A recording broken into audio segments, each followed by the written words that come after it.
Let me tell a tale of a world where heroes walk among us, fighting through the darkness left by monsters and by selfish men.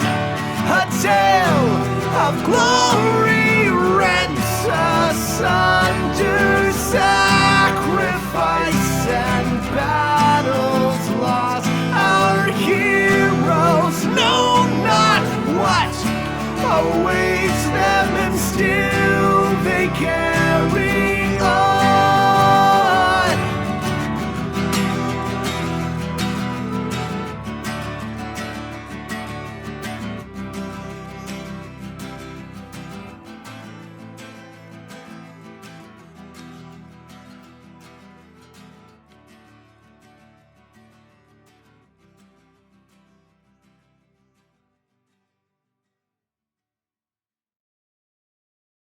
Hey, there we go. Again, every time. One of these days, folks, we will figure out how technology works. But that day is not this day. Nevertheless, my name is Pixel, and here we are at Ages of Einor. Welcome to the fantabulous third episode of Waterdeep Dragon Heist. So we're going to get into the game here in just a few moments, but before we do, we're going to go over usual housekeeping things. So first of all, for everybody in chat, please remember whenever we move on to map screens that the stream you're seeing is the DM's perspective. So you may see some things that the players don't know about, aren't aware of, that kind of thing. So try not to spoil them. So if there's monsters in the next room, or there's like an ancient red dragon that is about to tear the roof off the inn and eat the party's face off, please don't give that away in chat. Some of the cast may have chat up from time to time and try to interact with you guys. So please be aware of that. Secondly, please remember that D&D is a complex game with a lot of rules, and we're also improvising a story together as a group. So we may not always remember every single rule. We may play fast and loose with things from time to time, whether that's the rules themselves or even just what's in the adventure, etc. We may forget things entirely, have to make up a call. So if you know a ruling or something like that, please feel free to let us know in chat, but just be aware that if the moment has passed, we probably won't go back and try and fix it. Next, we want to keep this space an open and welcoming place to the extent that such a thing is possible on the internet, and so we want to try to keep the internet toxicity to a minimum. So we won't be putting up with any abusive behavior or hatefulness in chat, anything like that, whether that's towards other viewers, to players on the stream, regarding character choices, their knowledge of the game or the rules or anything else like that. I don't think that's going to be a problem, but we want to be upfront with the kind of dynamic that we're going for here. Next up, I want to let you all know that you can find Ages of Einor on Facebook and Twitter, as well as here on Twitch, which obviously here you are. And that we will be releasing episodes of this campaign in podcast format and on YouTube.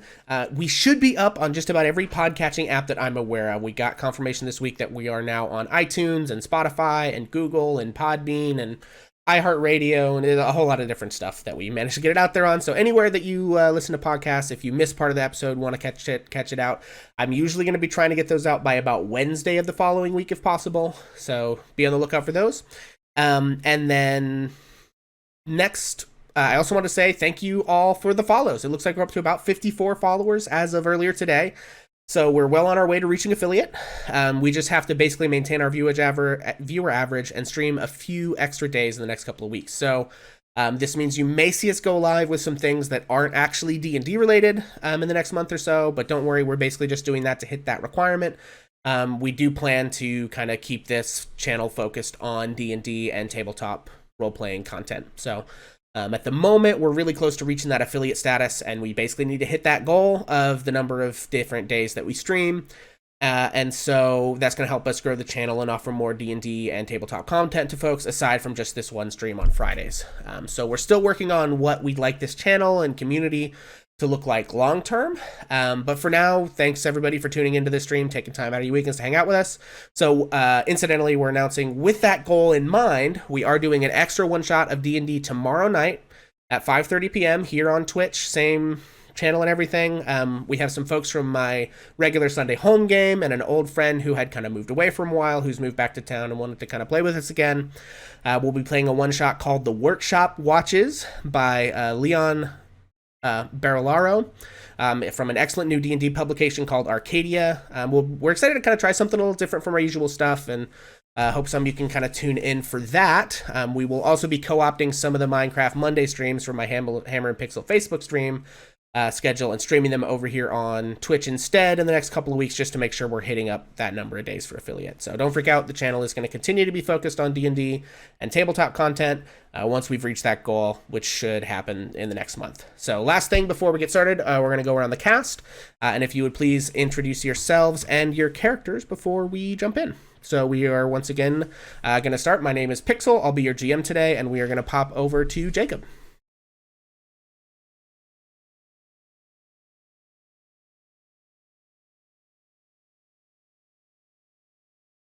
Excellent. Redbeard is running a little tardy today. He is cooking dinner. Oh, nope, here he comes. But we're going to skip. We'll come back to Redbeard. We'll go with Mel, if you please. Oh, Jacob has no sounds. Okay, hang on, guys. I'm an idiot. Okay, Jacob, would you please reintroduce yourself? Still don't know how technology works and left you muted from before. I will not. They have to get Hi, everyone. I'm Jacob. I play Ozymandias Buckshank, the human bard of the group. I have nothing to plug. I'm just real happy to be here and hope you all have a wonderful time watching. Excellent. Yeah, again, if you came here to watch like D&D happen, we will nail that for you. If you wanted to see competent technology operation, I can't help you with that. But Redbeard is back. Redbeard, if you would please introduce yourself for us. Yes, my name is Redbeard the Pink. I am playing a character known as Redbeard the Gray. I have various social media outlets, TikTok, Facebook. I think I'm on Instagram and Twitter. I'm kind of all over the place. If you just look for Redbeard the Pink, I should pop right up. I think I even have a YouTube channel. It's been dead for a while, but who knows? And I cook the dish she's holding up. I do a lot of cooking on my Facebook stream. I also do a little bit of gaming, and I'm just happy to be here. Next guy. Excellent. Let's pop on down to Trish. My name is Trish. I'm playing a human warlock? No, sorcerer. Sorcerer, thank you. I want a little, I lost my mind for a minute. Slightly different. I'm quite elderly. I should have mentioned that part. I'm Trish. I'm playing a human middle-aged female sorcerer. I've been playing D&D for 4 years. I will be in that one shot tomorrow afternoon, and I'll be wrestling with a tiefling barbarian, which should be interesting. And I am the mother of Pixel and Redbeard, and I did not teach Redbeard one single thing about cooking. That's just not true. I'm sure I learned something. Macaroni and tomato juice. That's the thing. Yep, I remember now. All right, and let's hop over to Beast. Welcome back, everyone. Thank you for joining us again. I'm Beast. If you're joining us for the first time, I'm excited to meet you. And so is my character, Bill, who is a wild barbarian mobster. And I hope you have fun today. I'm certainly going to.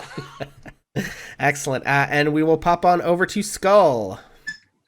Hello, guys. I'm playing as Arlo. I am the dark elf warlock, and I'm also a bit of a gambler. You guys can also find me at Facebook as under Skull Gaming Army. I do play various of games. Right now I'm playing Resident Evil 4, and I'm also playing Persona 3.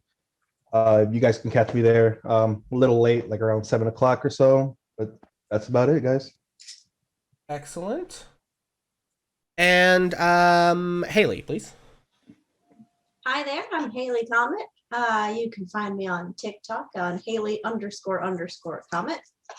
I am playing Beatrice the Ranger, who is also a beekeeper. And I like making artisanal honeys and spreading smiles. Excellent. All right, with all of that having been said, without further ado, let's jump into it. So, when last we left our heroes, they stood outside the warehouse in the dock wards toward the back end of Candle Lane, staring at the winged snake painted on the door. They rather unfortunately alerted the Kenku inside while climbing over the fence, and their plans went awry as soon as Bill kicked in the door. Several Kenku fired on them from the shadows, derailing their plan of dual entry.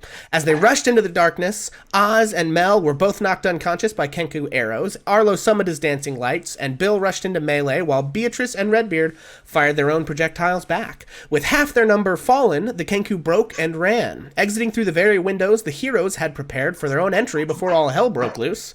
Of the 3 fleeing Kenku, only one managed to escape into the alleys of the dock ward. Arlo, frantically trying to keep Oz alive, managed a clutch nat 20 medicine check, stabilizing Oz and bringing him to consciousness. Bill, clearly in the throes of some horrible memory, managed to stabilize Mel moments before Oz spit wine in her face while casting Cure Wounds.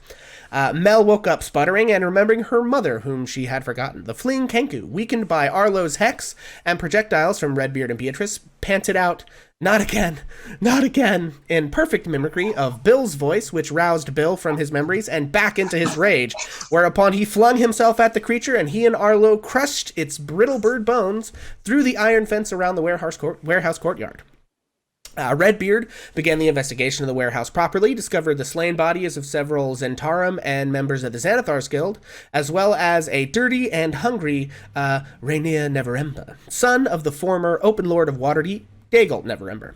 He relayed his tale of his and Floon Blagmaar's unfortunate abduction, and his guilt over how he believed the Zentarum and the Xanathar's bandits mistook Floon for him in the shuffle, and when the Xanathar's Guild attacked the warehouse and killed the Zents, they dragged Floon off to only the gods know where.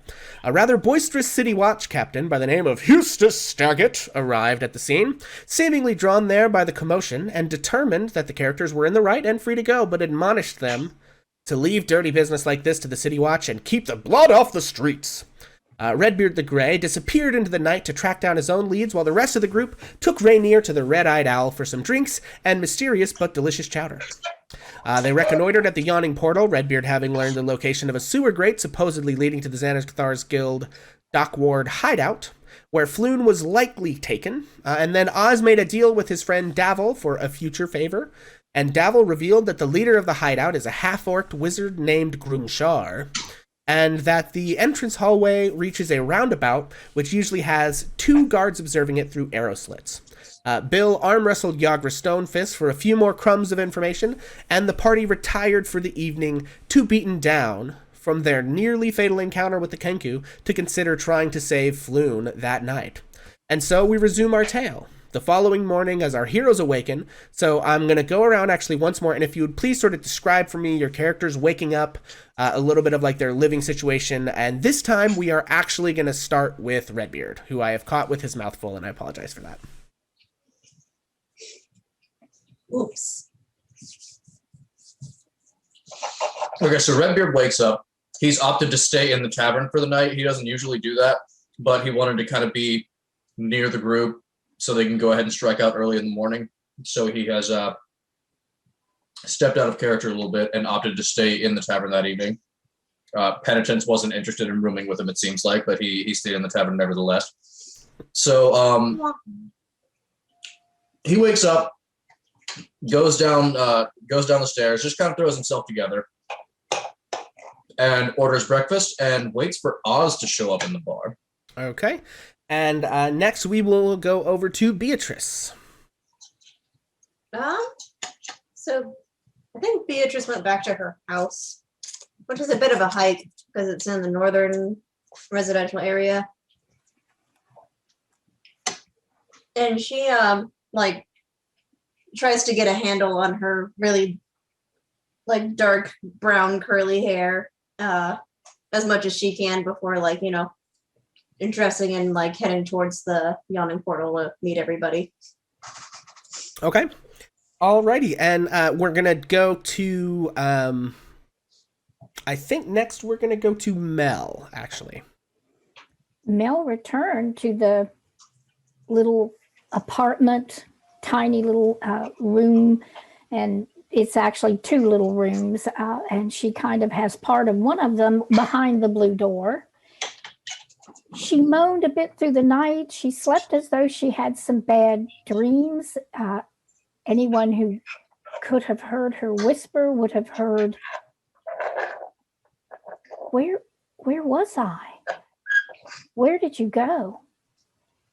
That she came to wakefulness the next morning and looked around in her little house to see if any of those folks that she lives with happened to be there that morning. When she went home the night before, she stumbled in alone.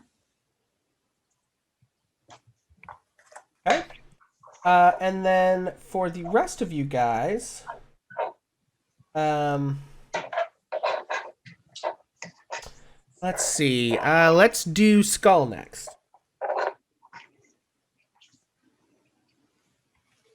As I woke up and I head to like the kind of the living space that we live in. As I see Mel and I go in her house, are you feeling all right?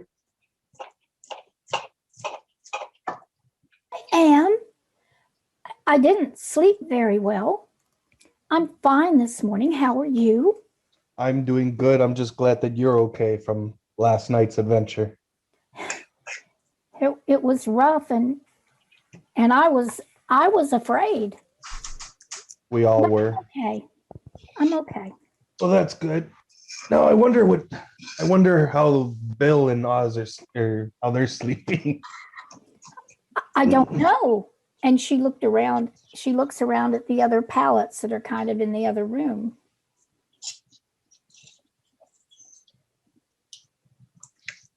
And with that, we will pop on over to, let's do Bill. So Bill kind of snores himself awake. Yeah, we're making all that racket.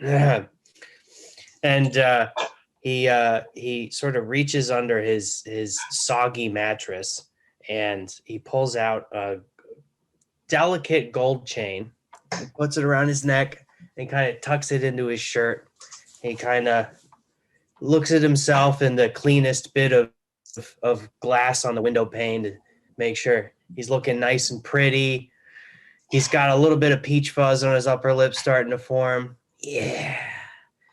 And Bill steps out into the or rather rolls out into the common area from his cot and notices both Arlo and Mel. Hey guys, good morning. Hey there, Bill. Are you Bill. okay from last night? Oh, I feel great. And as he stretches, you can see two almost like seeping bloody spots where the Kenku arrows had pierced his chest. Ah, damn, I just bought this shirt. Oh, it was a new shirt. You shouldn't wear new clothes at going into like battles, Bill. Don't worry, Bill. Well, Don't worry, Bill, with that caterpillar. What? Oh, come on. Just give me a little time. It's early days yet, Big Blue. All right, and we will... Sorry, a little bit of honey will help that out. And with that, we'll hop over to Oz. Oz, as always, was the last one home. And Oz actually didn't come home last night.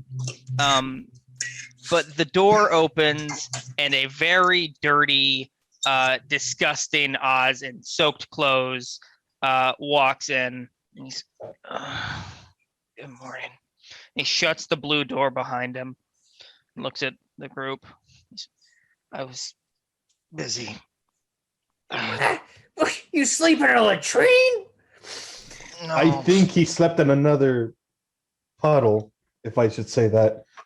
You stink, Oz. You stink. I am aware. Can I borrow some clothes? I don't have a change. And he takes off his jacket, revealing his like really scrawny, malnourished form. And he casts prestidigitation to clean up his coat. And he takes off his shirt, revealing just the skin and bones. It's like, does anyone have a shirt? I have a robe. No, that's not very stylish. Bill peels off his shirt with the blood stains still in them.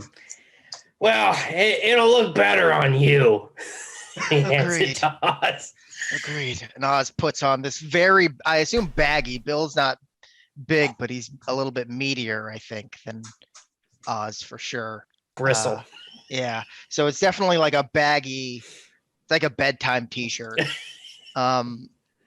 And he casts prestidigitation to get some of the blood stains out and then puts his coat back on. It's all right.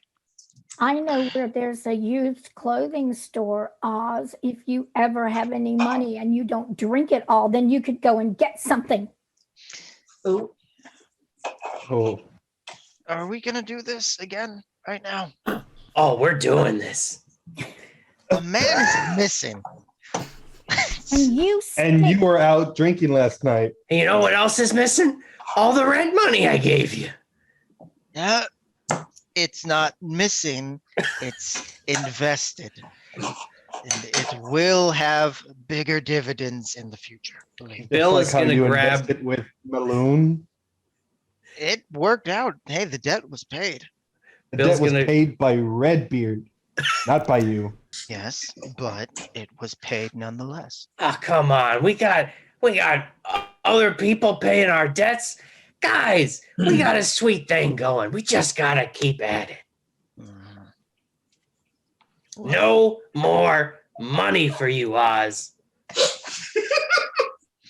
I will secure my own capital. There's no need to worry. Yeah, and you Okay, can you're pay just us back while you're at it. You're doing such a great job, Oz. You stink. I'm You vomit sorry. every day, all over everything. All right, guys, come on. Let's not be too hasty on the Well, speaking of vomit, let's get breakfast. Are we supposed to go back? I think we are supposed to go back to the yawning portal. Yeah, we'll meet Red and Beatrice there. Or Gray and Beatrice. Okay, yeah, and so you guys make your way out of the blue door and down the street. You live not too far, I don't believe, from the... Whoops. Gotta quit punching this thing. You don't live too far from the yawning portal, so you guys make your way there about in time for the breakfast crew. You see Redbeard sitting at a table eating his food. Beatrice, would you say that you arrived before or after these knuckleheads? Well, they don't live too far from the yawning portal, so I'm Yeah. probably arrived after everybody else does. Okay. So yeah, you don't quite see Beatrice yet. She is not yet there. You do notice in one corner Lily and Sanger, the bard and the former mermaid, are having a quiet breakfast over in one corner. Sanger seems to have learned how to is signing, and they're signing together. If you'll recall, Sanger has been muted by dark magic. For those of you at home, there was a slightly previous adventure on stream, some of the details of which may come up. I'm not going to summarize it for you here, but suffice to say, Lily and Sanger played a feature in that. So, and I think before you guys arrive, Rainier Neverember is waiting there. He probably has finished his breakfast and is sort of like, you see, impatiently tapping his boot under a table. Character sheet. If you want to get down to money, Bill, how many times have I put you back together? When they show up, Redbeard is gonna say, "Excuse me, a round of breakfast for my friends here. I'm sure they're hungry." And he's gonna go ahead and just order breakfast for everybody. Gotcha. Okay. Well, let's take. How much does that cost? Yeah, let's take a look at it. Come on, Oz. D&D Beyond. You cast a little bit of magic. There's some bright lights. It doesn't cost nothing. Except my energy. Expenses. And a lot of training that I had to go through to learn how to do it in the first place. Sure. doesn't All just you do come is to you. just. Well, How much I training mean, did you it came, have it lifting came to me. that wine cup? Okay, It huh? came to you. You asked for it from somebody. It's gonna be 3 silver per person per meal. Bill, 3 silver per person. So what is that like? What's up, man? There's 6 of us. It's like 18. Something like that, yeah. We'll round it up. We'll round it up to 2 gold and tip the people. Okay. So Yeah, you look at And order. I will have them hold Beatrice's breakfast until she arrives. Okay, and So it then doesn't sorry, get cold. Mel, go What's ahead. that, Mel? Less. hands. Look at them talking to each other. I think that's what they're doing. They're like using their hands. Look at that, Bill. That is so cool. I'm going to go ask them what they're doing. Okay, I'll be back in a minute. Okay. And Okay. Mel Don't wander off. heads for the two ladies at the other table. Yeah, so Mel heads to Lillian Sanger. Sanger, you see, is this pretty red-haired bard. She's got a lute slung across her back that you are aware can play quite well, and used to sing and accompany it beautifully, although you've never heard that. And you see Lily, who is somewhat more shy. She kind of hides in the cowl of her cloak, but she has kind of dark brown bangs that sort of flop over to one side. And when you approach, Lily says, oh my goodness, Mel, good morning. Good morning. What are you doing?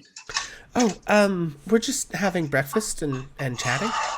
But I see what you're doing with your hands. That's just like really interesting. What is that? Oh, it's a sign language. You remember Sanger lost her voice in that whole business with the witch. I remember that was really weird. And she turns and nods at Singer and kind of gets close to her face and talks loudly and says, "Hello." Mel, she can hear just fine. She can't speak due to the magic. Can you read my lips? No, she can hear you just fine, Mel. She just can't speak. I can act as an interpreter if you don't know how to sign. No, I want you to teach me. Can you teach me to do those things? Can you with your hands? I think I would like to learn that. Okay, it takes a while, but sure. You guys haven't heard of anything that might help Sanger get her voice back, by the way, have you? Oh, I don't know. I don't have any idea. You could ask Bill. Bill knows a lot about everything. And then she again gets close to Sanger and says, "I'm gonna go ask Bill." And she turns and runs back to the first Lily table. sighs a big sigh. As Mel comes down back next towards to the Gray. table, Gray is gonna go ahead and grab her plate and like hand it to her as they pass each other and be like, "Don't let this get cold." Oh, And then he is also gonna head towards Lily and Sanger. okay. Thank you, Red. And she sits down and starts to eat. Okay, and Red, you approach Lillian Sanger. Greetings, friends. How do you hey. fare this morning? Oh, it's a fine morning here in Waterdeep. We're just having some breakfast.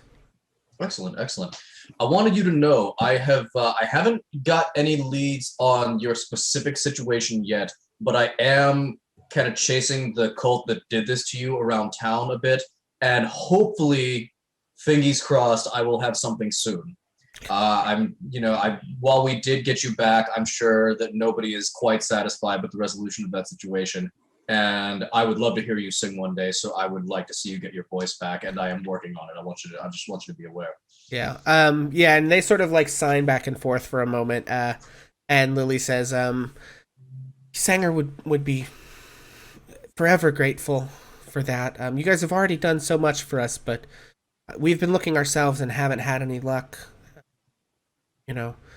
So If I can learn more about this group, I might be able to learn more about the kinds of magic and curses that they use, and I think that could be the key to resolving the situation. So I'm on it. yeah, I'm doing well, the best. just stay safe. Oh, you know me. And he will Yeah, head we back do. towards the party's table. Okay. All right. What about the rest of you? Bill's gonna notice a particularly juicy sausage on Arlo's plate and attempt to stab it with his fork.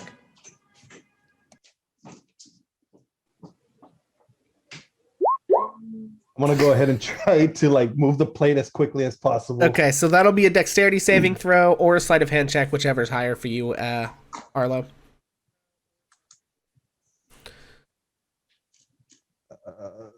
Where is my character? Oh, there it is. Oop. Sleight of hand. Yeah, that'll work.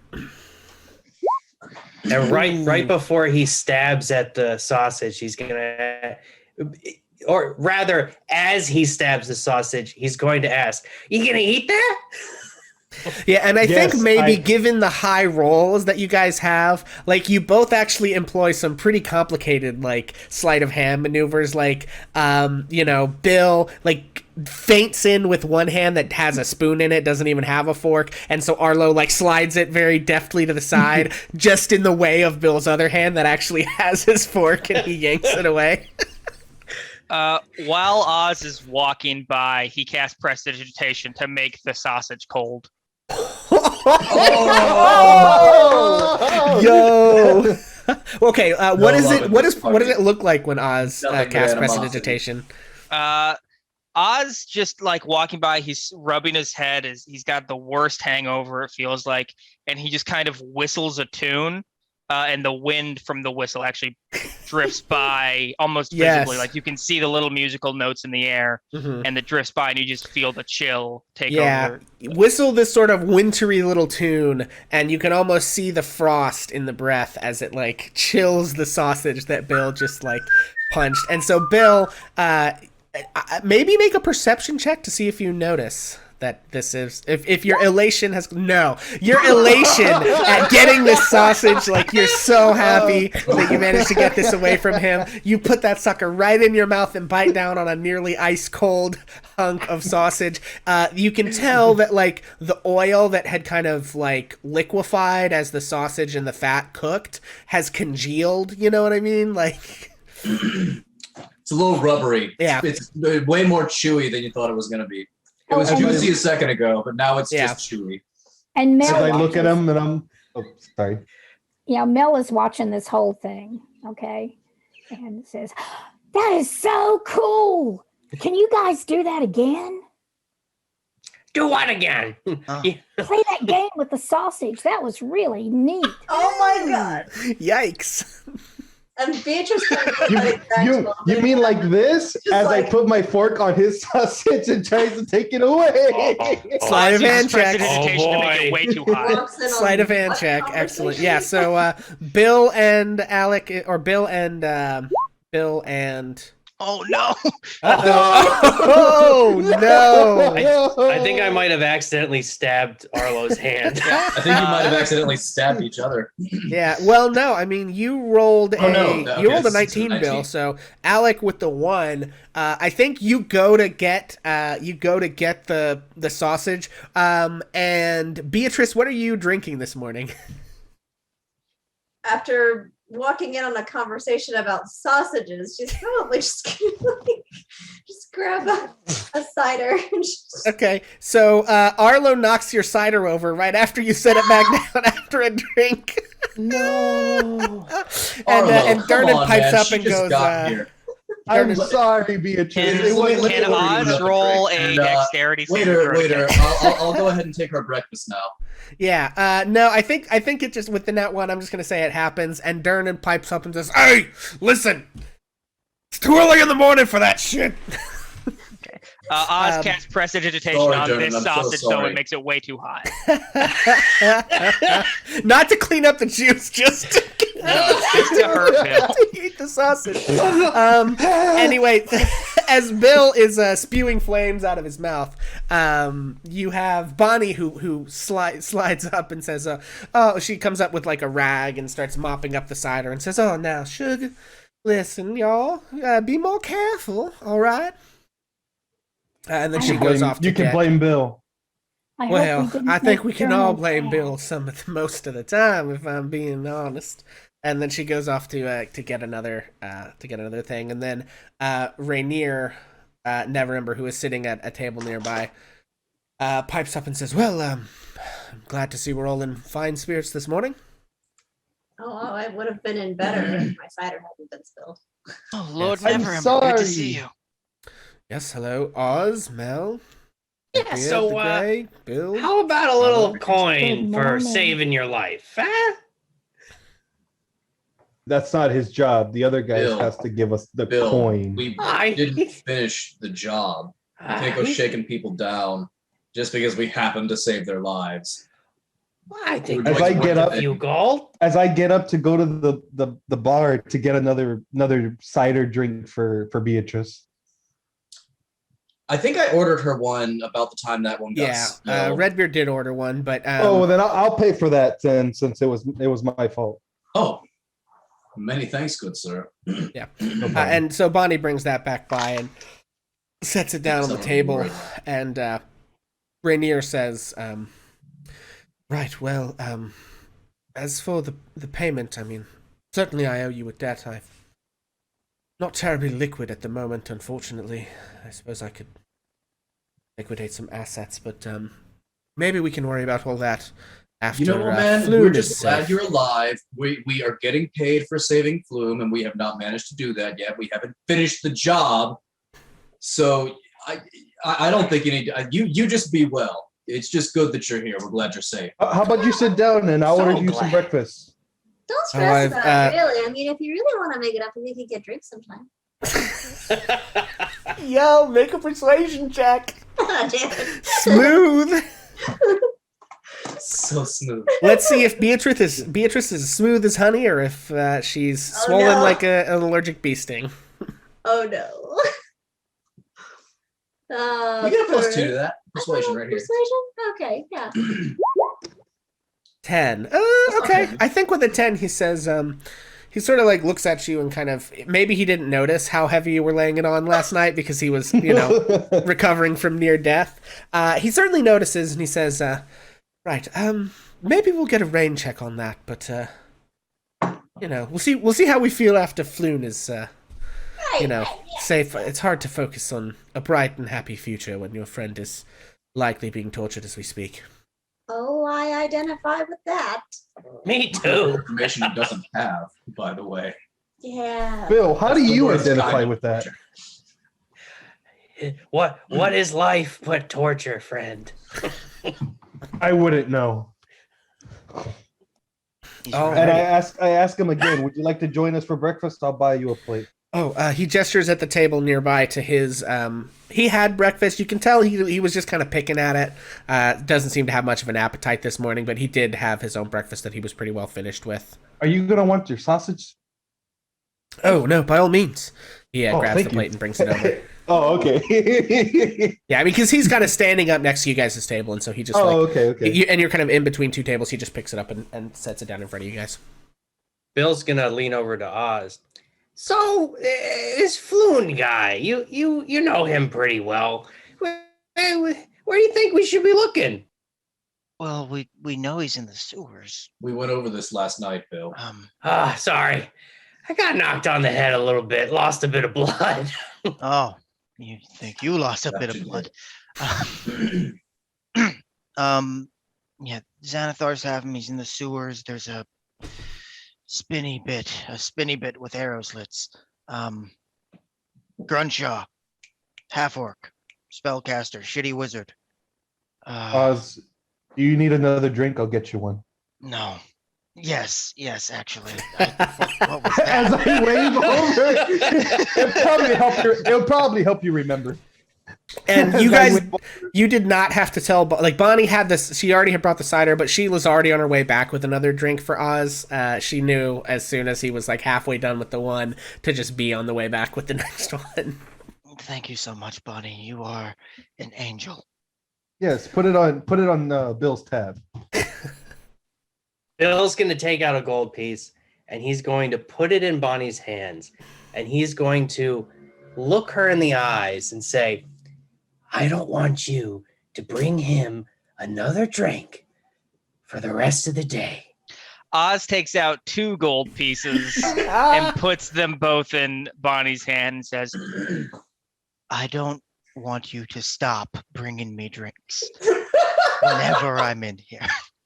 And Why Bonnie's We're in a bidding war for Oslo's alcohol. yeah. So I guess Bonnie looks back over at Bill with the 3 gold in her hand. Bill snatches his gold back. While doing this, Mel slides the rest of Rainier's plate of breakfast over and replaces her empty plate where his was, and she eats everything on the plate that wasn't. Wait, don't I notice? Make a sleight of hand check, Mel, and a perception check, Yeah, Arlo. already claimed that breakfast. And so when you snatch it out, Bonnie sort of gives you like a humph and like closes her fist and puts the rest of the coins in her pocket. And Oz gives her another coin to just be like, sorry about him. Just to round it out. He's in a Yeah. bad mood. and with that, so she just brings you another bottle of like just a whole, sets it on in front of you. You are Okay, Mel with the 21, I think. That is going to exceed. So, unfortunately, Arlo, Why is everyone Rainier's stealing my food breakfast sneaks today? out of the way, and Mel is over there gobbling it up. Like, how does Mel eat this food?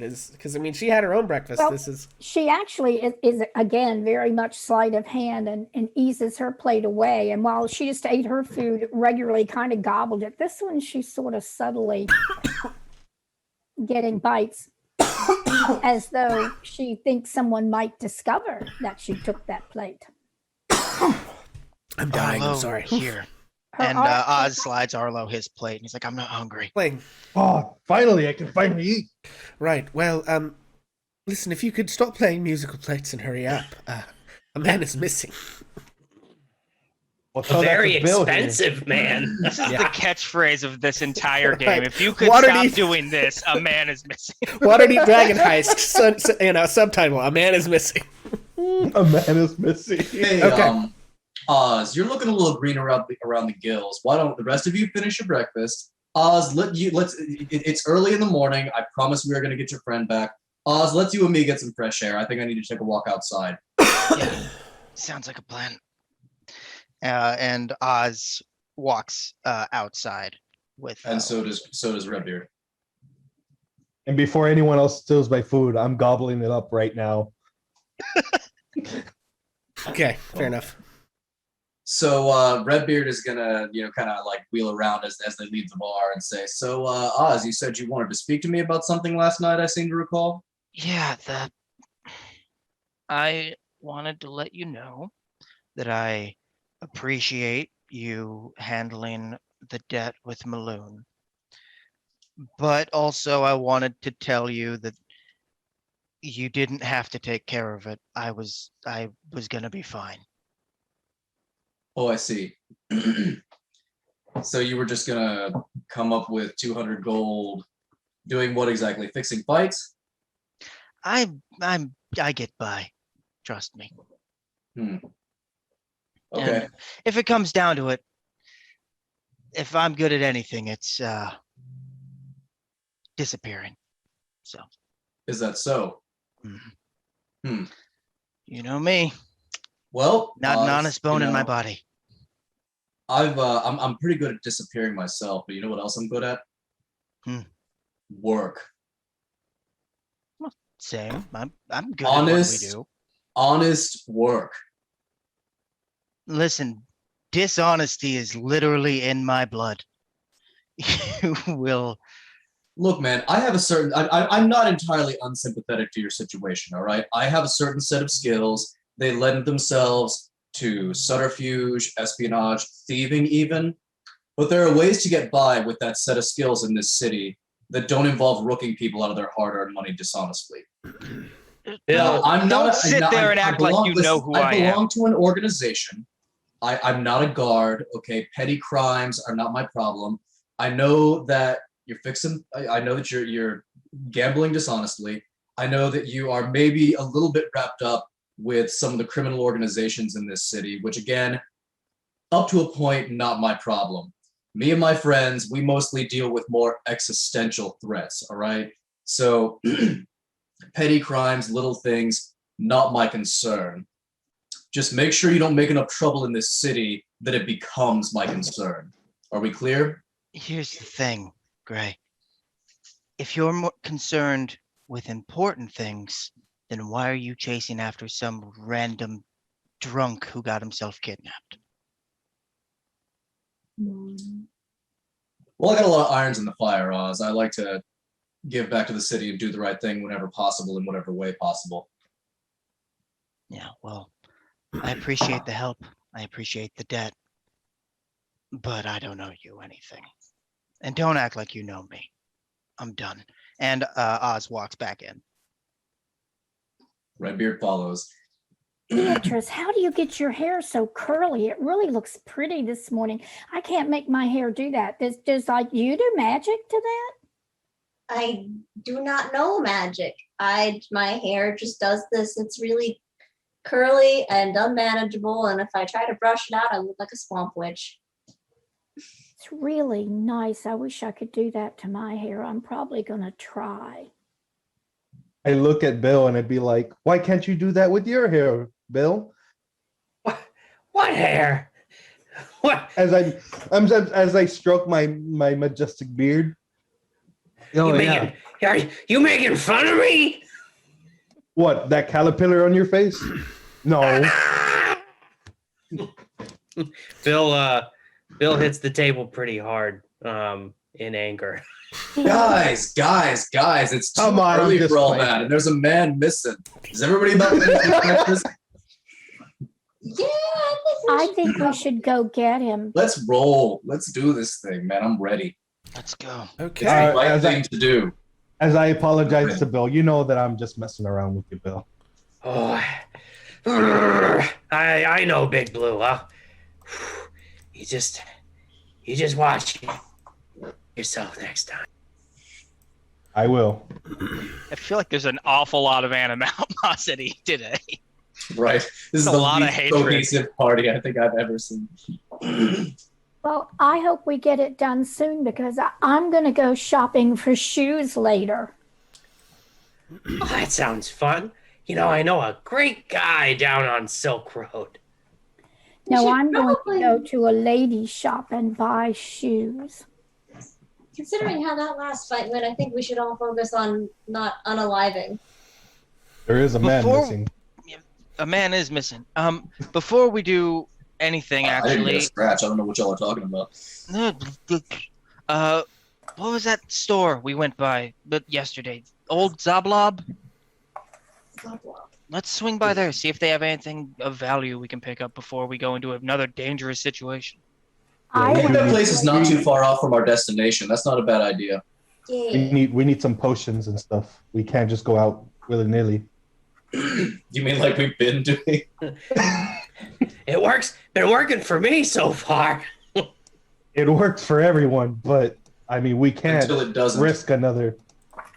We can't risk another person dying, or almost dying, I should say. All right, to Presper Street. Okay, so Old Zablob shop is, let's see here, about half a mile, a little more than half a mile down the road, at the intersection of Snail Street, Presper Street, and what is that? Shrimp Alley, I believe it is. Yeah, so you guys make your way over there first thing early in the morning. And let me go pull that up. Let's see.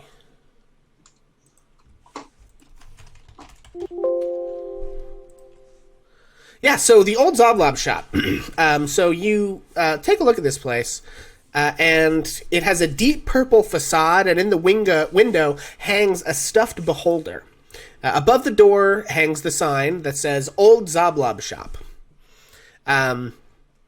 And so, as you enter, a cloud of lavender-scented purple smoke trails out of the shop's door as you peer inside. Every wall inside is painted purple, and every dusty knick-knack on the shelves is dyed a deep violet.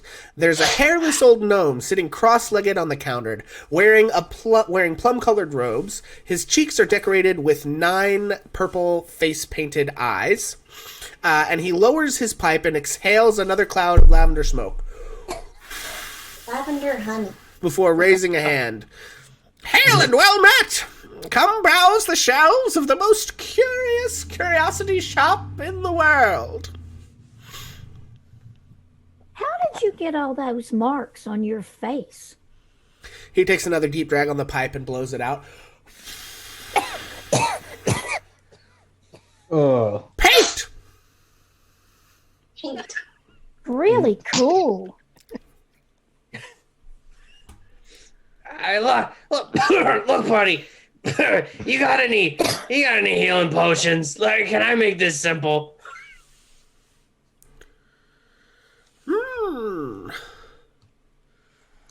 Nope. Oh, well, shit. I've got an assortment of trinkets, knickknacks, and curios. But unfortunately, nothing quite so fine as a healing potion in here. You got any marbles?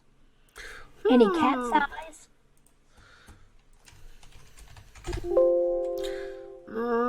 Nope. Wow. Why don't you all roll me 1d100? And we'll just see the random and assorted things that you see in his shop. Mel rolled a 19. Mel rolls a 19. 19, Mel, oh, this is perfect. Mel, you see a pipe sitting on one of the shelves that is dyed purple.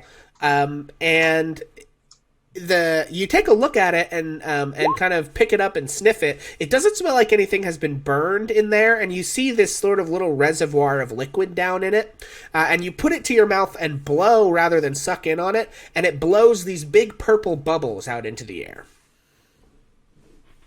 Mel jumps up and tries to smack one. It pops in a little shower of purple goo. Oh man, I want this. How much is it? I will get to that here in just a second. Oh, okay. You don't find any marbles, but Oz, you find a glass eye with a purple iris. Bill, you find a purple handkerchief that is embroidered with the name Vajra Blackstaff. And let's see. Redbeard, you see a cameo. It's like a kind of little brooch type of thing, and you pop it open, and you see the likeness of just a very ugly person on kind of like a purple velvet background. Alec, let's see. You find Arlo. God, guys, sorry, Arlo. You find it appears to be a tiny mechanical crab or spider or something like that. A little. Multi-legged critter made of metal, but you notice that it seems to move when no one's looking. So like every time you look away from it, it moves a little bit. And then Beatrice, you find, and it's purple. And then Beatrice, you find a silver skull the size of a coin with purple teeth, like purple amethyst kind of teeth. And then getting back to Mel's question, how much is it? Old Zoblob says, oh yes, the bubbles. Oh, something like that. It's very slightly magical, you see. 1 gold. Never runs out of bubbles. A gold, huh? And she's thinking about it. She looks around to see what everybody else got.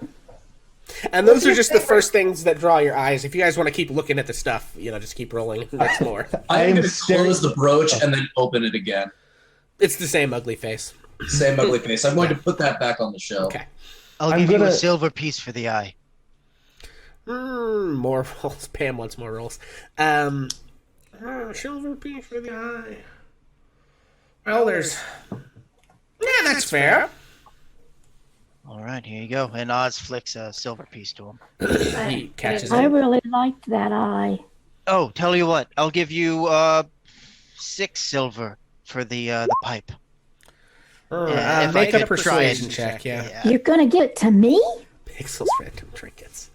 17. With a 17, he says, Make it 7 and we got a deal. Nah, deal. And he flips the 7 and is like, there you go, Mel. Enjoy it. As I'm looking at the mechanical spider, making sure not to turn around, still confused, I yell, "How much is this metal contraption?"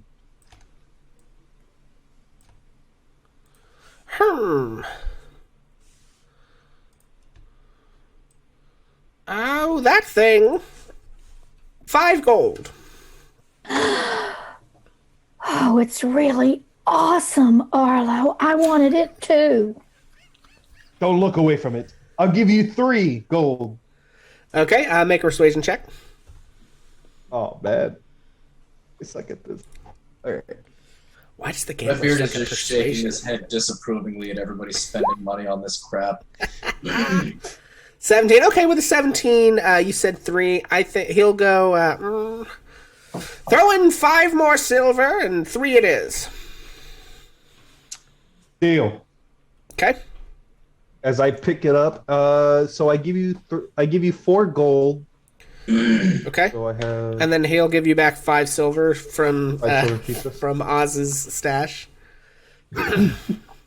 As I pick, is it like heavy? I mean, it's solid like metal mechanics and stuff. So it's probably half a pound maybe. Half a pound? Oh, okay. Yeah, I mean As I pick it up, it's about palm sized, and the legs sort of spindle out, and it's it's weighty. It's made out of metal, but it's not like just massive or anything. What is my purpose? You pass Old Bay seasoning.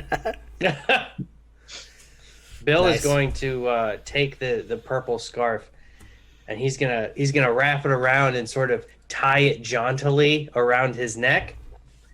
And he wants to see if there's a mirror anywhere where he can check himself out, see how fly he is. There is a mirror, but it is has like purple tint on it, so everything, and it's like kind of a funhouse mirror, so everything is wavy and purple.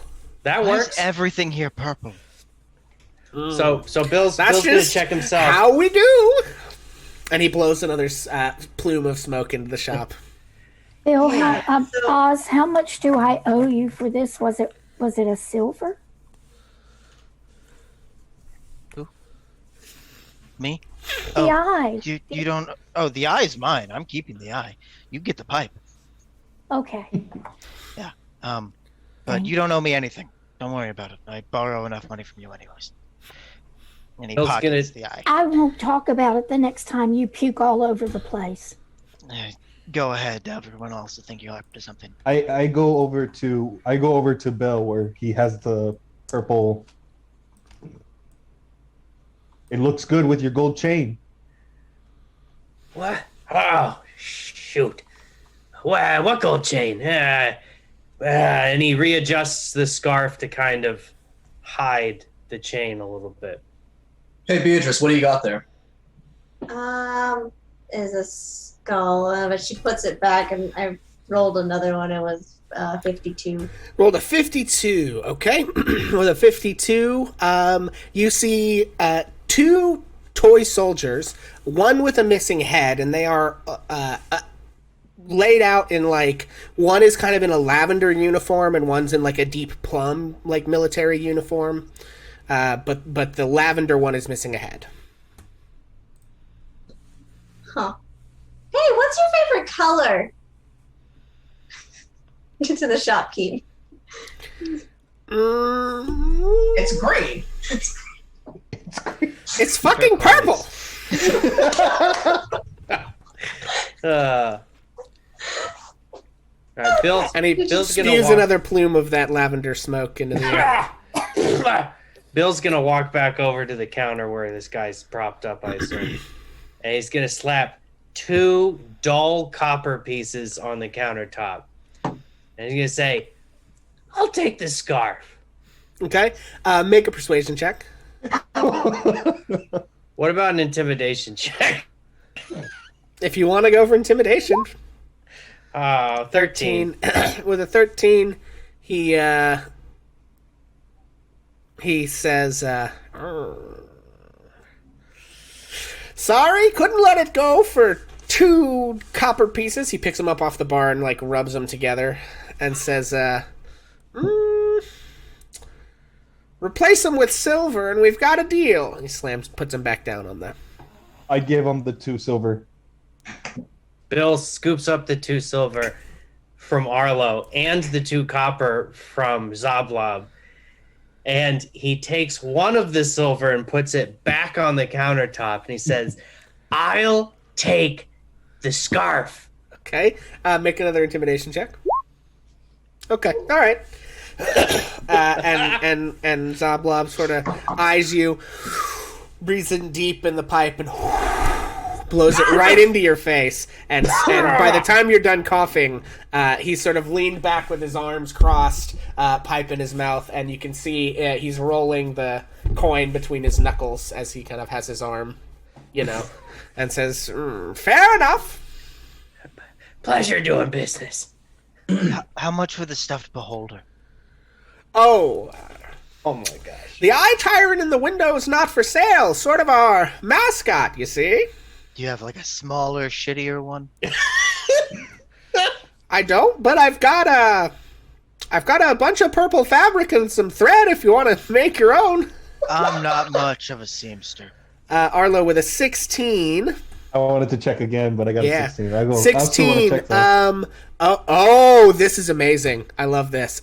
Okay, so Arlo, you find this is fucking incredible. Arlo, you find a deck of tarot cards. All no. purple. And here's the thing. The drow elves, these ones are kind of purple skinned. You're a little bluer, but aside from the fact that these are more purple and you're blue, the face on all of these tarot cards looks exactly like you. Arlo, This is man, great. that's so You need- cool. You need to buy that. I didn't know you were famous. And so they're about like this big. They're like a big deck of cards, right? The big tarot cards, and they have this like gold filigree like lining on the outside. They're kind of shiny. And it's you in all of these different poses, right? You're like the king, you are, the vagrant and the wizard, and your face is in the sun. Like every single one of those like tarot cards, right? And it just has like Arlo's face in it, but it's purple instead of blue. You could read tarot for coin. How much for these? Make a persuasion check. Now that's not a gambling game, right? I know that. That's a fortune telling thing. Okay, I just want to make sure you What greater gamble than fate? Persuasion? You Yeah, say? make a persuasion check. Boy, you got pretty words, Oz. Whoa. Damn. And Zablob looks at the cards in your hand, looks at you, looks at the cards in your hand, looks at you, and just says, "Who am I to get in the way of fate? Get those things out of my shop. Thanks. Clearly, they were just waiting for you." Anybody else getting creep bugs? Yeah, I feel like we just accepted a cursed item. However, Zablog, I have been considering taking up dragon chess. Do you have any good chess sets floating around the old shelves here? I'm just curious. While Zablob's looking around, Bill is going to go up to Beatrice and sporting his jaunty new scarf. Hey, so I heard honey is pretty good for little mustache action. You Oh yeah. You thinking, especially going to the sewers. It's kind of smelly down there, and so you probably use it for keeping the smell out. Beeswax is a little better than honey. Just word of the wise. Oh, but I'm not all hoity-toity. I'll take the honey. okay. And Zablob says, "Oh, I do think I've got one." He kind of leads you over to this one corner. There's a little chess table set up. The pieces, white and black, appear to be sort of lavender and plumbed glass, like crystal chessies, similar to the toy soldiers that, like those weren't glass, but it's like the same, color palette. So obviously the black pieces are this like deeper, purple They're just glass. darker than the other ones, yeah. And then the white ones are this much lighter shade of purple. Oh, that is nice. That is a nice set. As I put everything in my bag, and I just remember looking for the spider just to make sure that it's there. Because I know if you don't look at it, it's going to move. Hey guys, there's a guy missing. Why are we? Eating breakfast, A man shopping. is missing. Meanwhile, we pan to Floon Blagmaar. Hey, Oh, if I don't chop, please, if I no, don't chop all this grass down, not the I hot might irons miss the again. movies, okay? No. Zablon, how much for the chess set? 1 gold for the chess set. 1 gold for the chess set. I cannot take it with me at the moment because I'm on my way somewhere where I fear it may get damaged. But if you will hold it for me, I will give you 2 gold for the chest set. Rarely do my negotiations go quite that far in my favor. Hell yeah! And All right. he takes the gold and he sort of I will sets go it ahead over. and give him 2 gold. Yes. He sets it over behind the counter and writes. He scribbles on a light purple sheet of paper in a darker purple ink. What's your name, Sonny? My name is Redbeard the Gray. Redbeard? Does that come with a case? Redbeard the Grape. Okay, and he sets it on the... Oh my god. He sets it on the name. While he's doing that, My. Mel eases up to him and whispers something in his ear. Okay. I saw your message. Yeah. Let me see. Do I ever? Roll a D100 for me, Mel, and before you do, high or low? Hi. Okay. 50. We'll call 50 high. We'll give Ty in your favor, and he says,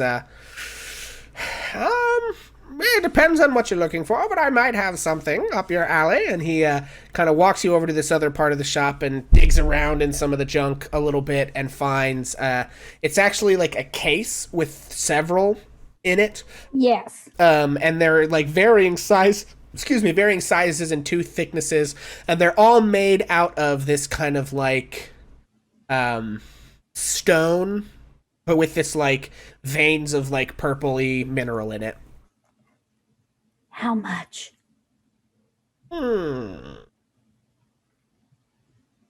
have no idea what I should charge you for this, just in full honesty. Do you want me to roll another? Hang on, let's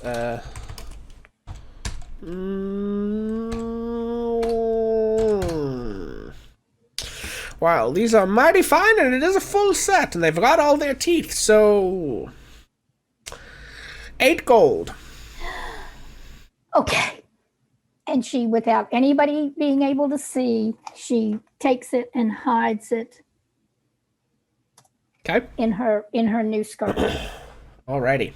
Quick question before we head out of here. Was this chess set one of these ones where the pieces store like inside the board, like the board opens up and you can like stow them in there? Yeah, I think, yeah, probably. Transportation? Okay, perfect. Before we leave, I checked for the spider. Is it still in my possession or? Yeah, I mean, I think we'll assume that it never gets too far away from you. I think you're lucky enough that you tend to catch it just before it gets away.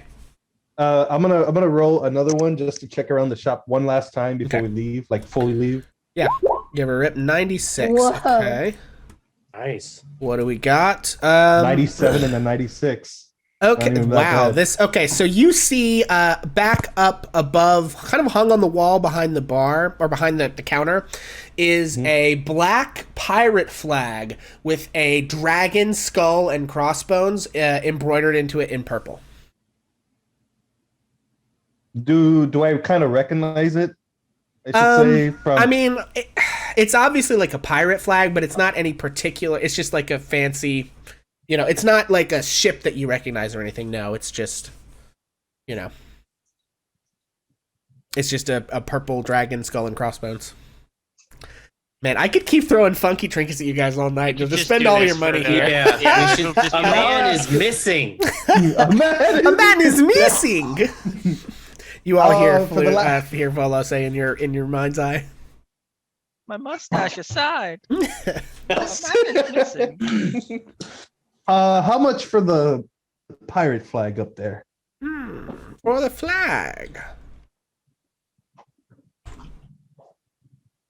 Oh.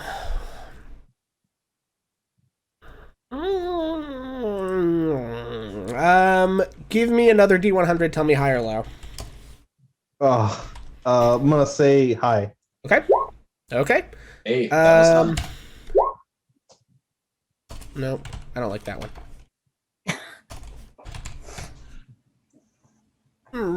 Well, it's fine silk, so very well embroidered. We'll say 3 gold.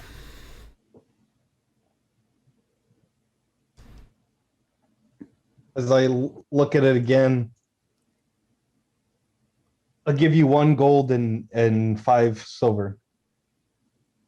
Make a persuasion check with disadvantage because he did give you a free dope ass tarot card deck.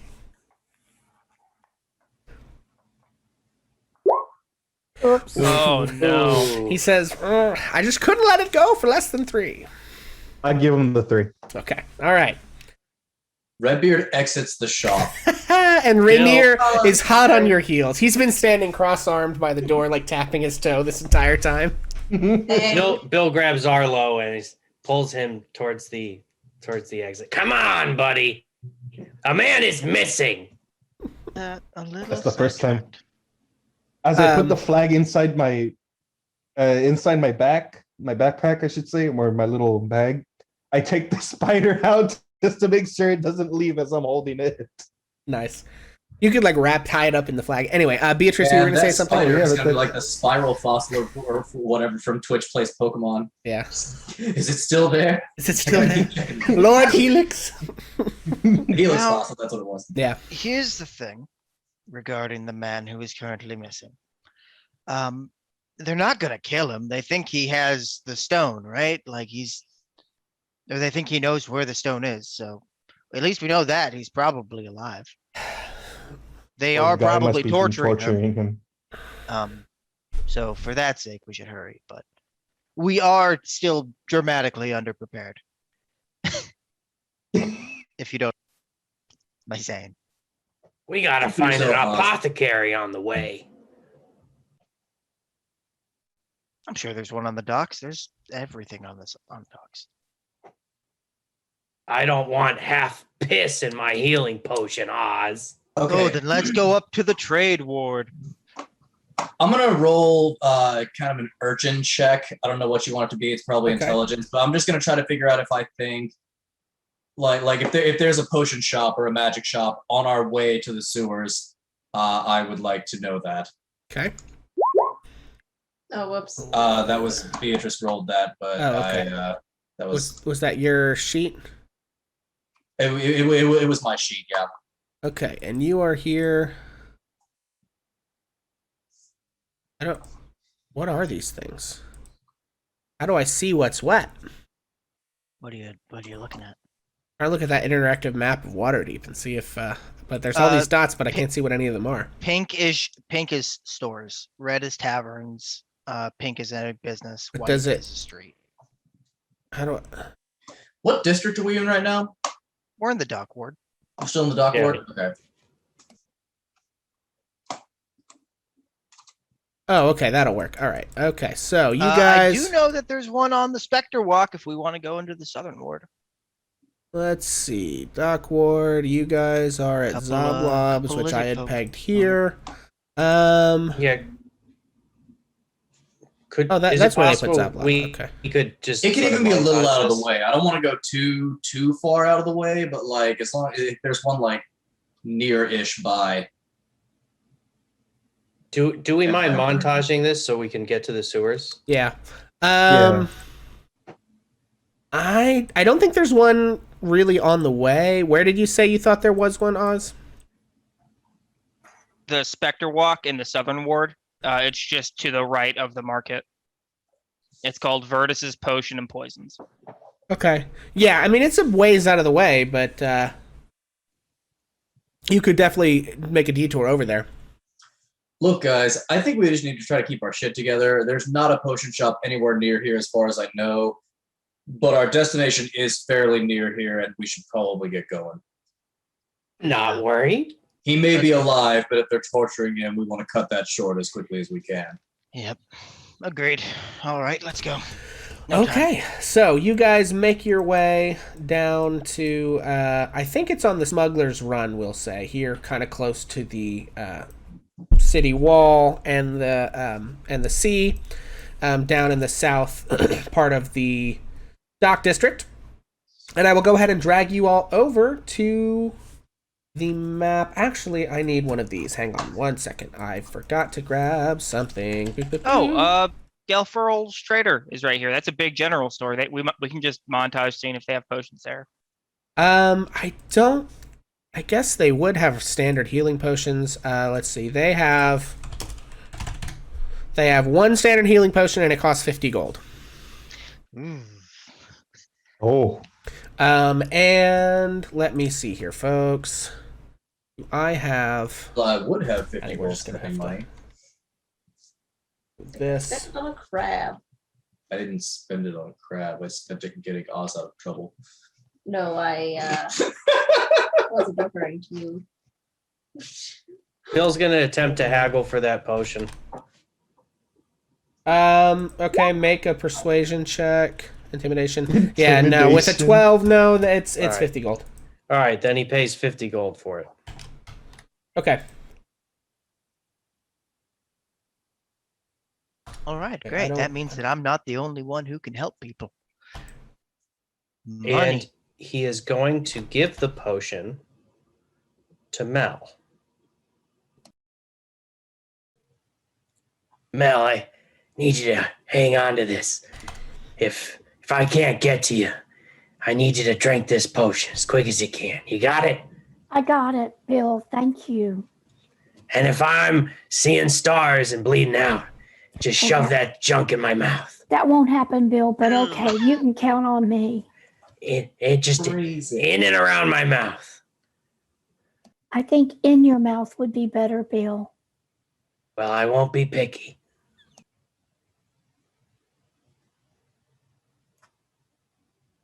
Okay. Ray is doing his best Okay. to pretend he did not hear any of that. Yeah, as we're going around here, Oz is keeping an eye out for that roundabout that Dapple mentioned. Okay. Yeah, so first things first, you guys enter the... I don't want that. I want that, maybe. Yeah, you guys enter the sewers. And it is obviously going to be full dark down here because, you know, it's the sewer. So even though it's day, like every so often here or there are shafts of light and things like that. But obviously Well, most of it stab is in full somebody. darkness. So you you get to the sewer, you pull the grate off and make your way down in. Can I get a marching order, please? And who, if anyone, has light, or what is your, I'll Oz, go first. Oz will stay in the middle and he'll have a torch out. I'll go first because I have the dark vision. Okay. Gotcha. Okay. Gray so- will go second in marching order. I don't have dark vision, but I am a rogue and used to sneaking around in dark places, so I'm so confident in the dark even if I can't see. I And think I'll- Bill is probably third, and he's going to light a torch. okay. We are right next to each other with torches lit. Yeah. Okay. We learned our lesson. So Bill was third. No Bill dark has a torch lit. So Bill, you're giving off 20 feet of bright light and 20 feet of low light. And As soon then- as the torches go up, Gray is going to turn to Bill and say, "Hey, you seem like a big beefy fellow. Why don't you go ahead and go first?" Wow, my, what a compliment. I don't mind at all. Bill slides in front to the front of the group. Okay, so Here, why don't you hold this for me? And he passes the torch back to Red. I mean, Take the torch. I mean, we'd be able to see further forward if you had the torch as well. That's a good point. He hands it back. Okay, all right. Like, I'll have the back here taken care of, and I'll be in the Right. closest vicinity so I can heal any of you fuckers. And okay. then So Bill straps his hammer to his back, and there's a chain tied locked around his waist. He takes that out, wraps it once around his hand, in his main hand, and then his offhand he's got his torch. Okay. Alrighty. So I've got If we Bill. do a strap, that thing will stay lit for a bit if you drop it. So feel free to just drop it and draw that hammer. You got it. Okay. So I've got Bill, and then Arlo, and then Redbeard, and then Oz, Beatrice, Mel, and Rainier. Sure. Is that what I'm understanding? Okay. All right. So let me go I'm ahead gonna and go drag do you you guys. have any- and keep an arrow knocked. While Rainier, do you have any fighting experience? I have been trained in combat, and I'm a passable good swordsman. It'll work. You can have the back. Very well. Okay, and then I need, yeah, we're good. Nope, that is this. Yeah, this is what I want. And then I need this. Bam. Nope. I heard that. Okay. So yeah, so you head down, and it actually, as you're moving through the sewers, it's about an hour of following these signs. So you come to these different, like chalk symbols, right? So the circle with the spokes is chalked up on several of the walls in yellow chalk. And that usually indicates which way you guys are supposed to go. And you're kind of following these things. It takes about an hour as you're sort of moving around. It smells god-awful down here. Oh, honey. First things first. Bill made sure to smear his stash, his burgeoning stash with sweet, sweet honey. Okay. That So will get it let's growing. have Bill and Arlo, since you're in the front of the party, go ahead and give me a perception check.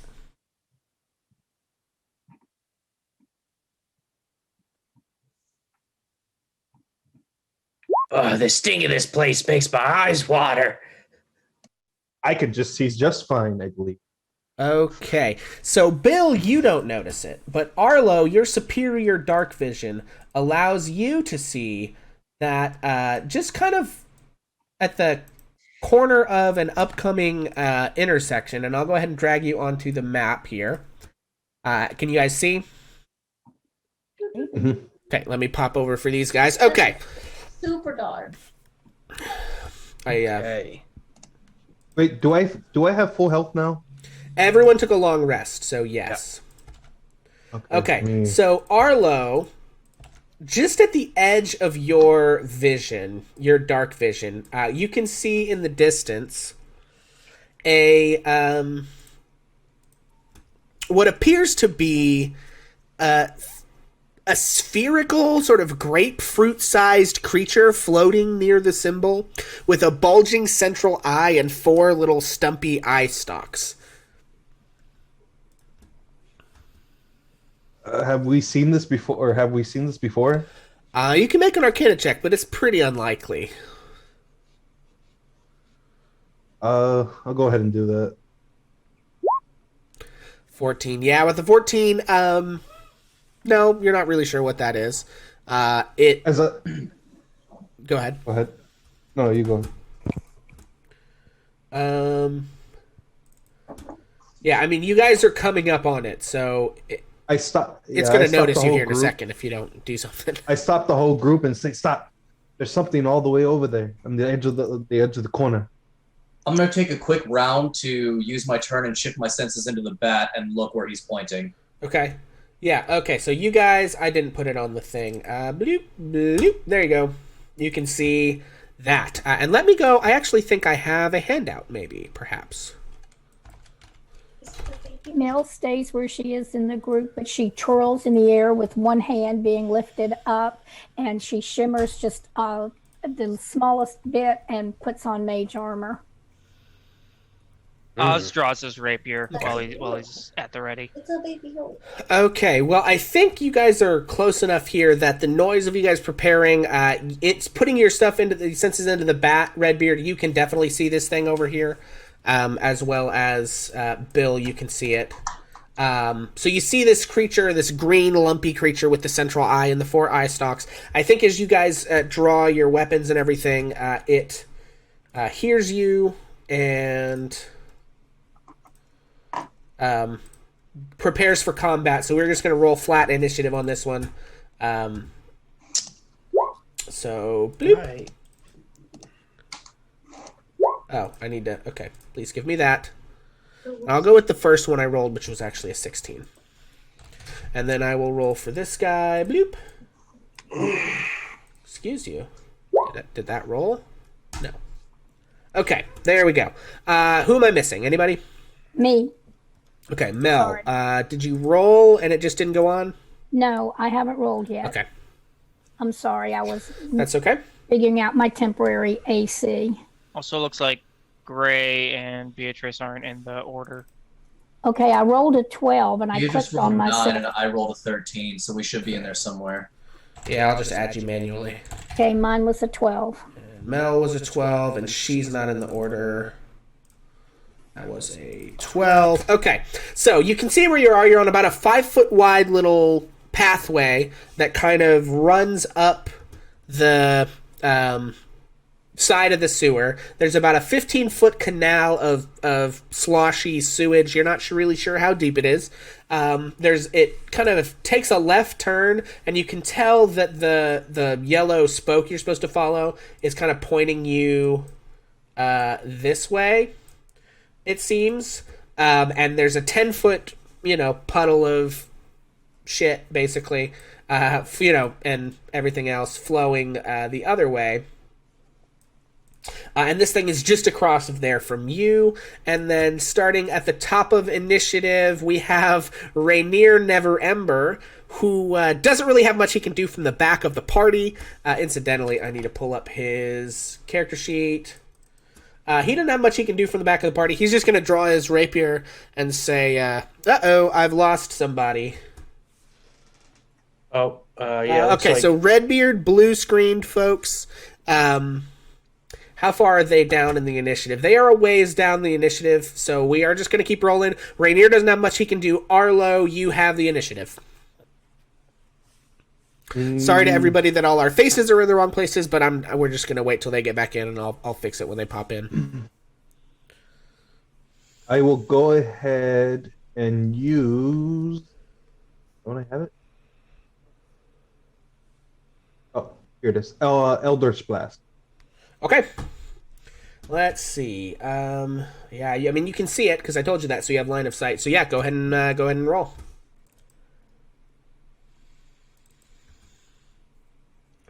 Okay, 10 is unfortunately not going to do it. So you fire off your Eldritch Blast at this creature, and it sort of launches at the creature, but unfortunately misses. And then it is its turn. So it is going to... Let's see. How far can this fucker move? It can fly 30 feet by hovering. So it is going to... Nope, not what I want. Thank you. Fly up there. What does it have? It knows it can bite, and it has eye ray. So, let's see. Okay, that is a 4.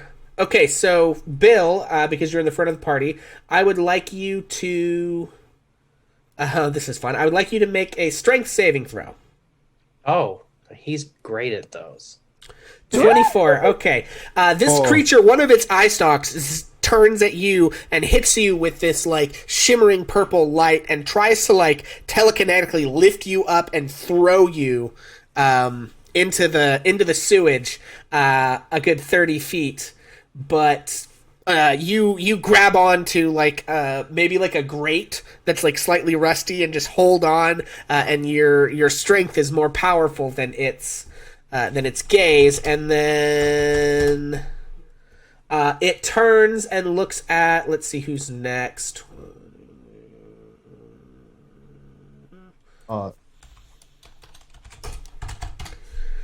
And then it looks at you again and tries to hit you with something else. If you would make a wisdom saving throw this time.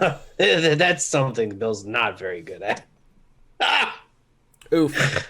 Okay, so it targets you with a fear ray. So you are frightened of the gazer until the next turn. Let's give you, I don't know what's a fear effect.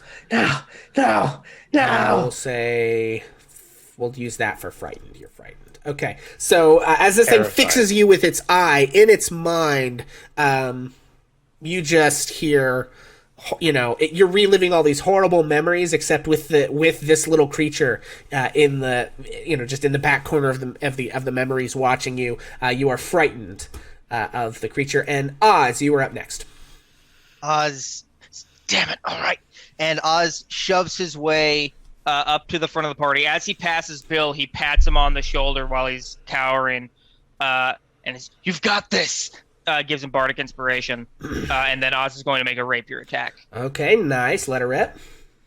Let me -1 bardic inspiration and rapier. 18 will hit. Go ahead and roll damage. It is 9 piercing damage. Ooh-wee. Damn. Wow. Yeah, so you slash at this creature with a mighty blow, and its sort of purplish black blood begins to bubble out as it unleashes this sort of hideous, like, kind of horrible noise. For one of the first times that Oz has used his weapon, anyone who's looking, like who notices, he is fighting with like a refined grace that you would not expect from someone who is such a sleaze bag, but he is absolutely fighting with like a beauty to it, almost like a dance, as he like fences with this thing. Okay. Not again. Not again. Oh, nope, that's not what I want. That's what I want. Okay, and then, Bill, you are frightened of the creature. You cannot move towards it. Attacks have disadvantage, but if you have any ranged attacks, you can use them, I believe. Let me just double check. I don't think this is not the kind of fear that it forces you to actually move away. It's just standard fear, so... So am I making attacks with disadvantage? Yeah, let me just double check and tell you what it says you can do here. Sure. I don't want the spell fear. I just want the condition fear. Come on. Nope, not the spell. Okay, stand by. Conditions. There A it frightened is. creature has disadvantage on ability checks and attack rolls, and it can't willingly move closer to the source of the fear. Yes, thank Got you. it. Okay. Okay. So yeah, you can't move closer to it when you have disadvantage, but if you have a ranged weapon, you can use it and attack with disadvantage. I do have a ranged weapon. So Bill, cowering, is going to take out a sling, and he's going to try to whip metal ball bearing at this grazer. Okay. 11. 11 does not hit. He does have Bardic Inspiration. You do have I Bardic do Inspiration have if Bardic you want to spend it. Inspiration. That's going to be a D6 for you. That's a 1. A 12 does not hit. 12 does not hit, unfortunately. Okay, but you can make another Wisdom save, I believe, this turn, if I understand. Oh, I can't. Save it. Let me double check. Let me look at the thing. I think you can. No, you just have it until the end of the Gazer's next turn. So it just goes away after the Gazer's next turn. So, Okay. yeah. Well, that's Bill. Okay. All right. Then we come to Redbeard. Redbeard, if you want to throw in the message what you would like to do while your screen's coming back up.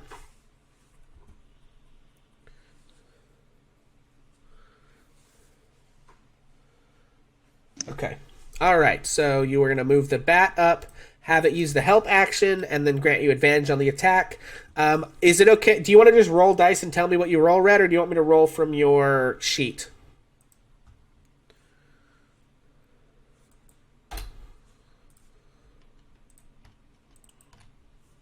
He's going to roll hard dice. Okay. For anyone who's curious, we're getting updates through message. Yeah, we have a Facebook side feed where we're getting the stuff from. So We came prepared for the failure of technology. As I it had is. a message. We could just use that. har. Very clever. If you didn't have any inspiration, I'd give you inspiration for the D&D part. That's a 15. A 15 does hit. Go ahead and roll damage.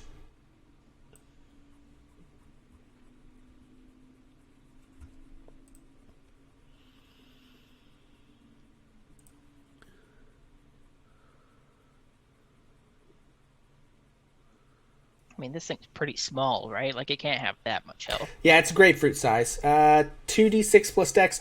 Your short bow should be 1d6 plus dex, Red. Oh, no, but it's 2 because of your rogue sneak attack. So, yes, 2d6 plus dex. Sorry, my bad.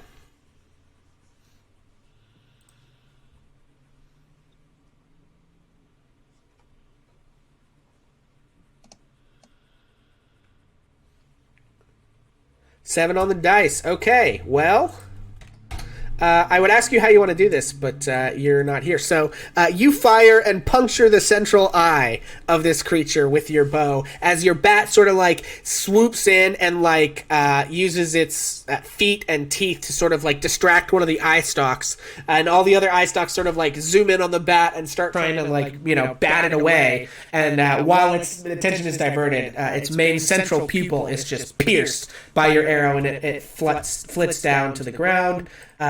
Bill, your fear dissipates as the creature dies. And and that is you guys. That is the fight there, and you can see over here. This is a shitty drawing, but on the wall is the spokes of indicating which way you're supposed to go. So I look at Bill and be like, "Are you all right?" The first. I'm fine. I'm fine, Big Blue. No, never better. The first time I ever saw you scared. I wasn't scared. I got something in my eye. I hate that. okay. And Trish, their computer's still trying to come up, but would you be on the lookout for them in the Zoom call to let them in? Yeah, on the Zoom call to let him in, yes. Yeah, okay, excellent. It'll Okay. show up at the top, right? I believe so, yeah. Should be. Okay, folks. All right, so you continue to make your way through the sewers. Let me see what it says. Yeah, so you kill the gazer. It seemed to be near an exit to the sewers. If it looks like there's a metal cover up on top. Is anyone like gonna check and see what's up there, or are you guys just gonna carry on? I mean, it looks like the thing indicates that where you want to go is further on, but I'll investigate the metal cover.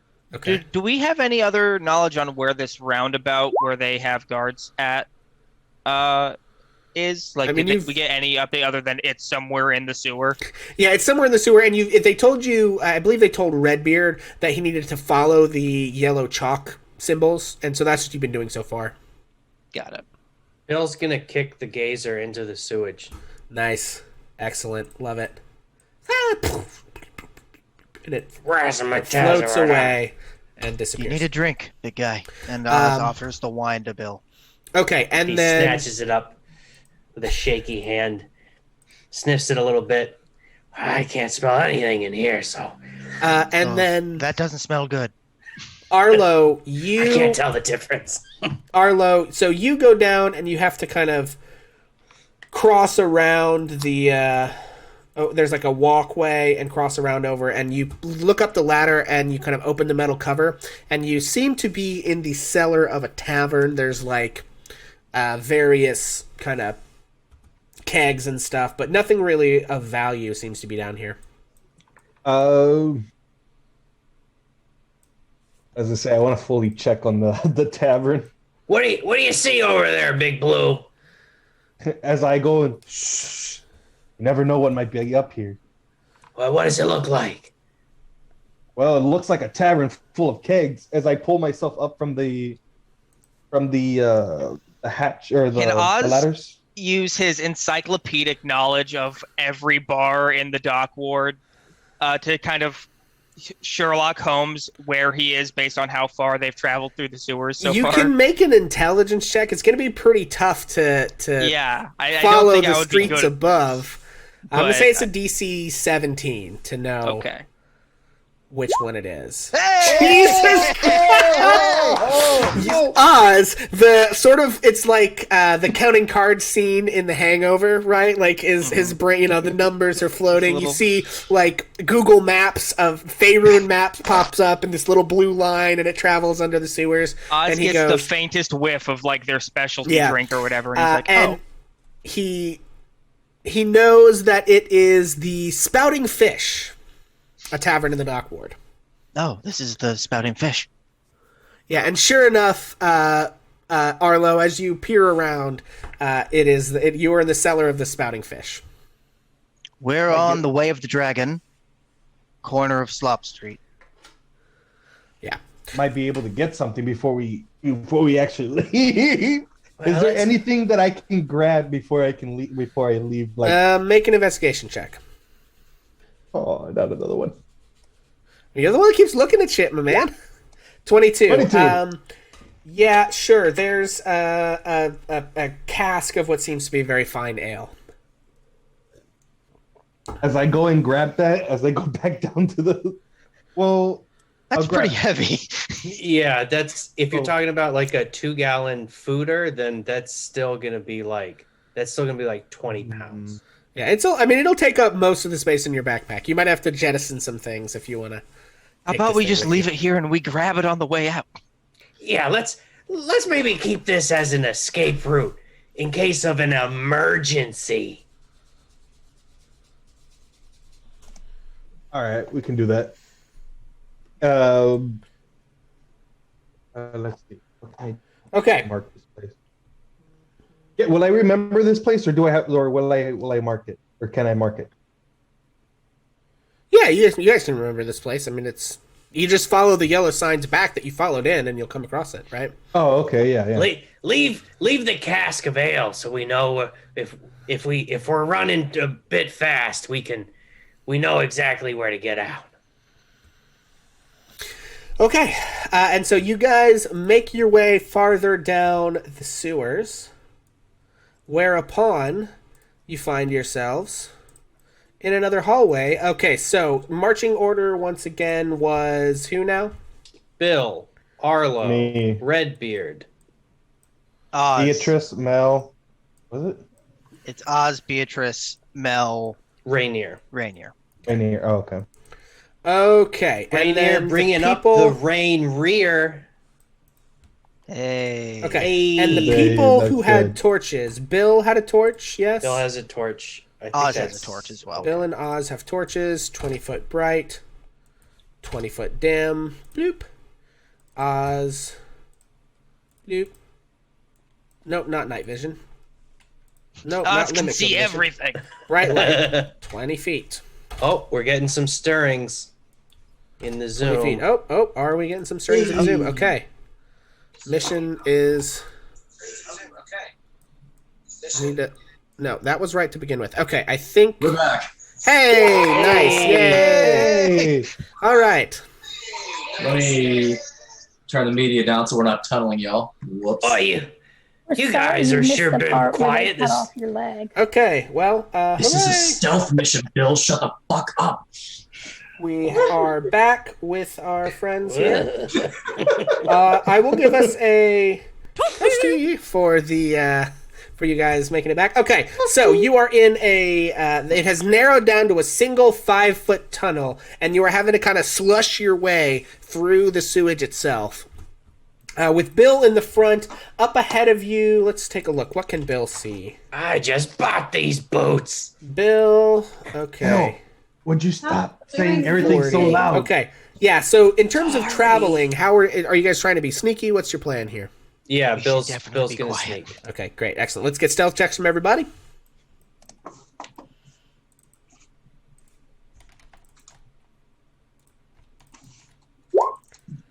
Hang on, I gotta pull my sheet up. Well, Would you quit splashing, Big Blue? flashing what?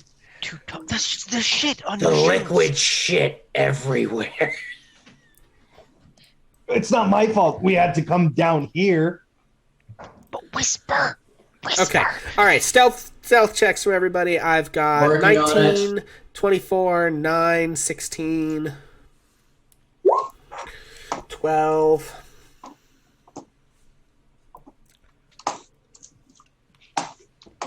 And hang on.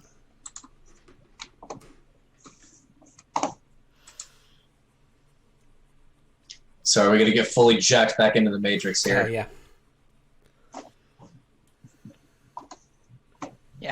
Oz is like SEAL Team 6. He's got like a little thing to breathe, and he's like completely submerged in shit water.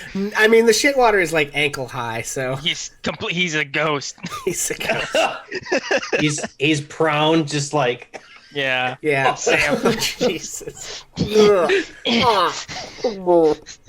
But but Arlo's just like splashing around, so it's worthless. And an 18. Okay. All right. So you guys begin to make your way in. And let's see. As I'm So smashing around, I'm trying not to hit. Arlo, even though you're oh, splashing around, you have like 120 feet of dark vision, right? So you can see up ahead about 80 feet away, just outside the torchlight, you can see the roundabout in question is waiting for you guys up there. And you can't really see the arrow slits from your vantage point at this point, but you from the description you can tell that you're approaching that roundabout that Davil told you about. Hey, where are we? This is the looks round- like just up ahead is the So roundabout. like over here. Okay, so we were told there were, what, 2 arrow slits over there with some guards in them? Yeah, that's what Davil told me. Okay. Yeah. Everyone know just if chill here for a second. I don't know if anyone else can. I can see this entire hallway. Yeah. I don't know if I'm supposed to be able to see this entire. It's hallway. fine. I think Oh, it'll it might just fine. be because Pepper, because I think we all have the ability to see through Pepper. Oh, yeah. You may maybe from like the pre-session Yeah. that we did. Oh, yeah. That's probably what it is. You can all Pepper's see what Pepper active. sees. Yeah, Which we is are fine. all We'll just Pepper. leave it like that. That way, in case Pepper goes off to do anything, you guys are just sitting in the blackness. Okay. I'm going to say, Able to see. everyone just chill here for a second. And then what I'm going to do is I'm going to say, Pepper, Terminator mode. And I'm going to have Pepper sit on my shoulder, and I'm going to shift my senses in and use his dark vision. And basically my goal here is to try to sneak up to one of those arrow slits, Okay. line up my shot without getting noticed, and then fire it. So that last round, I'm basically going to be shooting blind, so I might have disadvantage. But I'm like using Pepper as like makeshift night vision goggles to get up close and try to get the drop on at least one of these guys. Okay. Well, so here's what we'll do. You get here, I think. So you are, and I don't know what anyone else does. He told you to wait. He's gotten about 60 feet ahead of you. Arlo, you can still see him, but he's past. Do you past want the a separate torchlight. stealth check for this, since we all kind of stopped and reconnoitered and then I started moving again? No, I think I'll roll with the 12. It's fine. So because you can get in there and you can see through Pepper's eyes, that make a perception check for me. Okay.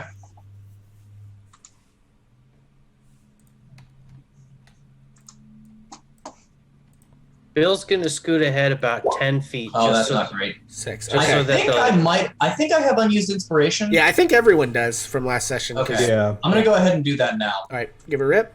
Bill's gonna scoot ahead about 10 That's a feet little so better. that the torchlight falls just beyond where red is. Okay, that's the. Okay, so what you see there, Red, is in the slit, and with a 16, you can hear just over the burble of the slowly flowing sewage. You hear the faint like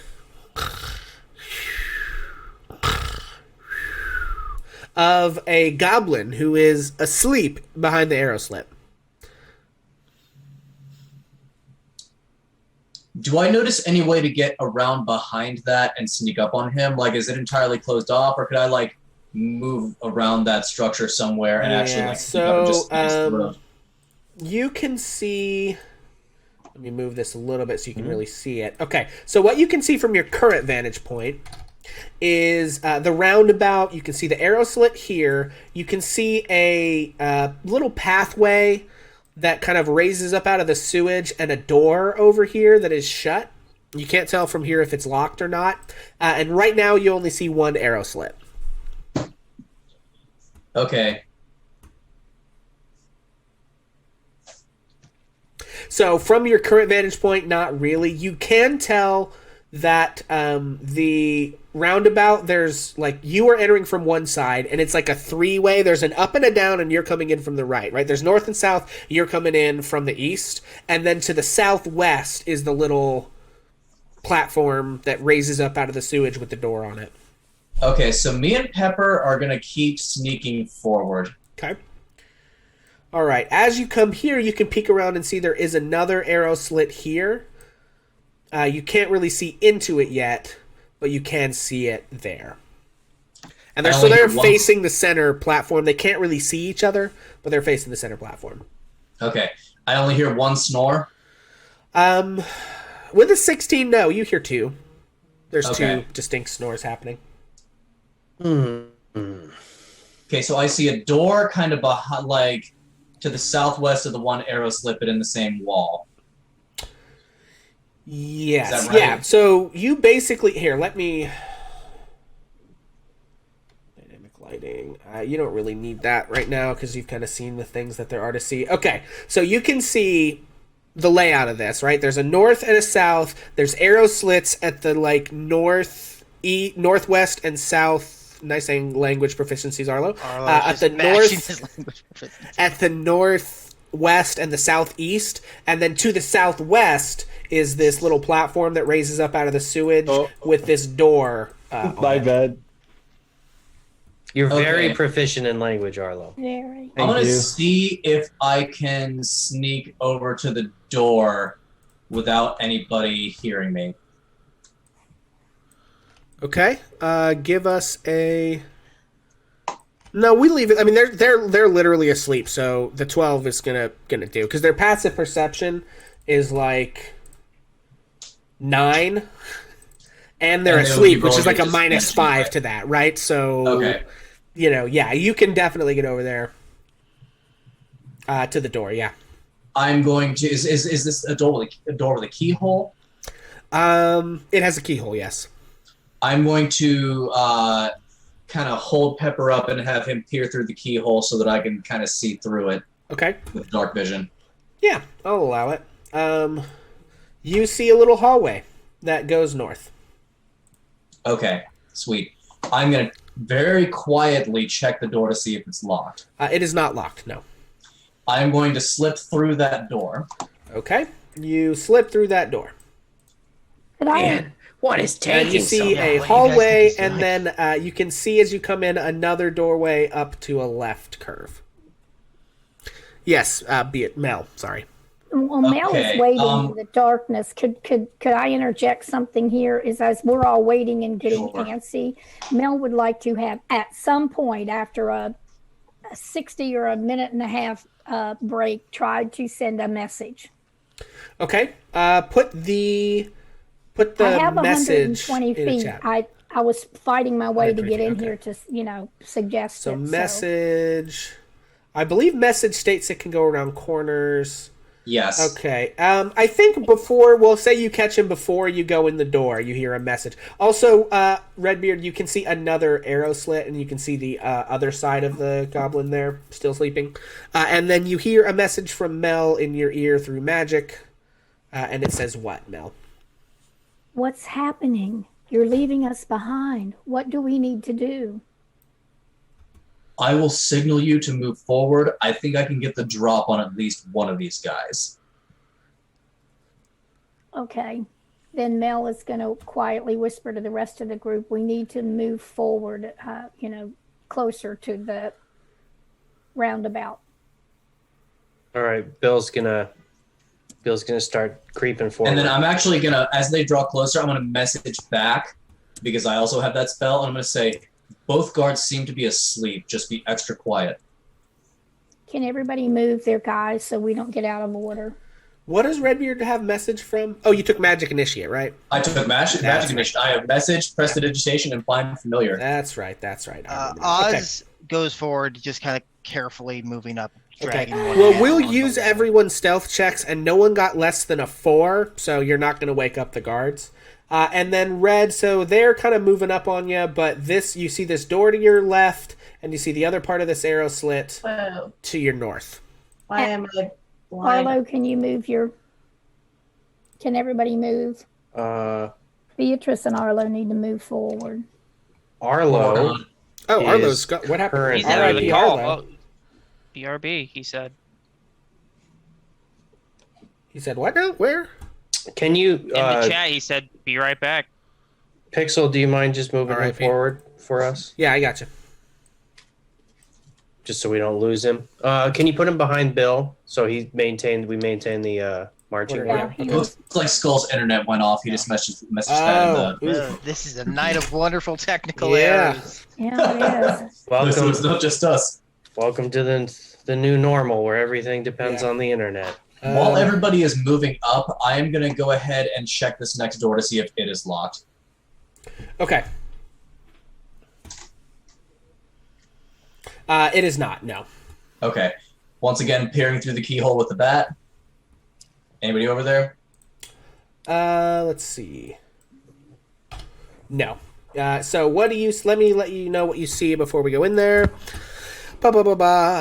Okay, yeah, so you saw the main sewer that expanded into the circular hub with the pair of arrow slits carved into the outer walls directly across from each other. With the two passages continuing on to the north and south, you see the stone door set into the back wall of the stone ledge to the west, right? In this room to your south that you can kind of see a little bit up through the keyhole, you see like rusty weapons and threadbare clothing littering the floor of the area. Serves as sort of a coat room and an armory. You don't really see anything of value. And then you see a hallway leading to the north. Okay, so we are going to slip through this door and very quickly and quietly cut to the north immediately. Okay. Yeah, so you can come out here and come up to the north, and you are behind the sleeping goblin. Let me see. Yeah, so you can see they're supposed to be watching the area. They have dozed off. And you can see it just like sitting in a chair there. Okay, You guys so I know that since I'm in the Oh, dark, heck, I'm do we have him supposed to back? attack with disadvantage. There he However, is. I do have my bat. Do What I have would him like everywhere? to do- I don't. Hang on. What I would sorry. like to do is basically like inch up on this guy, line up my attack, and then like get my action back and slit and try to cut his throat basically. So like my goal here is to sneak up and like sneak attack him with advantage, even though I'm in the dark. But I'm kind of using my bat as like, I don't know if it like the rules I think don't technically say I can do that, but I'm wondering if it's okay. If I mean, do he's that asleep. anyway. You have advantage, and this is he's incapacitated, so it's going to be an auto crit, whatever you do, right? And the torch Sweet. would the torchlight Okay. be shining through the arrow slit to give him like enough light to see? Anyways, I mean, just like a little like yeah, tiny honestly, amount of light. from my point of view, like this is an execution, basically, right? Like this thing's incapacitated. You're gonna auto crit, which So means do you're you automatically want me going to to roll do. a d20 on this, or do you want me to just? I mean, no, execute? yeah, I think we can just say this thing has low enough HP that you can just describe to me how you do this because Yeah. you I'm know. just gonna very quickly and quietly cut his throat, okay, and then I'm gonna head back out the way I came. okay, yeah. So you do that. I'm gonna You- cover his little mouthy so that if he sputters a little bit, like it doesn't make very much noise. I'm gonna lay him on the ground very, very quietly so he doesn't fall and make a noise. Okay. And then I am going to slip back out the same way I came in. Okay, we'll just. Okay, so yeah, you can very easily make it back over there, and you guys probably don't even really hear this. I think it's quiet enough, and with the burble of the shit fountain, you don't really hear it. But shortly after, Redbeard kind of peeks back out of the door across the way, hands bloody from the death of this goblin. Then I'm going to motion to the rest of the group, and I'm going to say, somebody who has a torch, give me some light through this other arrow slit. Okay, so Bill's gonna acquiesce. Okay. Yeah, so Bill, if you get right there, you can give him a little light, and then Redbeard. We have Pepper and, And Redbeard. then I'm going to look through the slit, find that little goblin's facey, Okay. line up a short bow And I shot, think and I go, am going to need a roll on this one. okay. What kind of roll? I think we'll make it flat, right? Because it would be disadvantage, but he's unconscious with the dim light and the arrow slit and all that. I think we'll just make it a flat roll. So this is an attack roll. Yeah, we'll make it an attack roll with your short bow. That's pretty strong. I don't see it. It's a I don't 24. see it either. Oh, there it goes. Yeah, 24 hits. For sure. Yeah. For sure. So go ahead, and he's incapacitated, so this is a crit. So, I mean, roll damage, I guess, but he's fucked. Right? Okay, so I'm just taking my 6 plus 4 and then adding whatever I'm about to roll. Is that Yeah, right? well, it's going to be, with the way we're doing it in, we're doing regular rolls in this one, right? So it's actually just going to be 4d6 plus dex, okay. right? I know it's I've weird. got something like covering up my damage roll thing. Hang on a sec. I'm just going to roll hard dice. My computer's pissing me off. Okay. So it's 2d6 plus my mod, basically? Right? Yes. No, 4d6 plus your mod. 4d6. Because you're going to get sneak attack because he's unconscious, right? Oh, okay. So 4d6. Okay. So we'll just...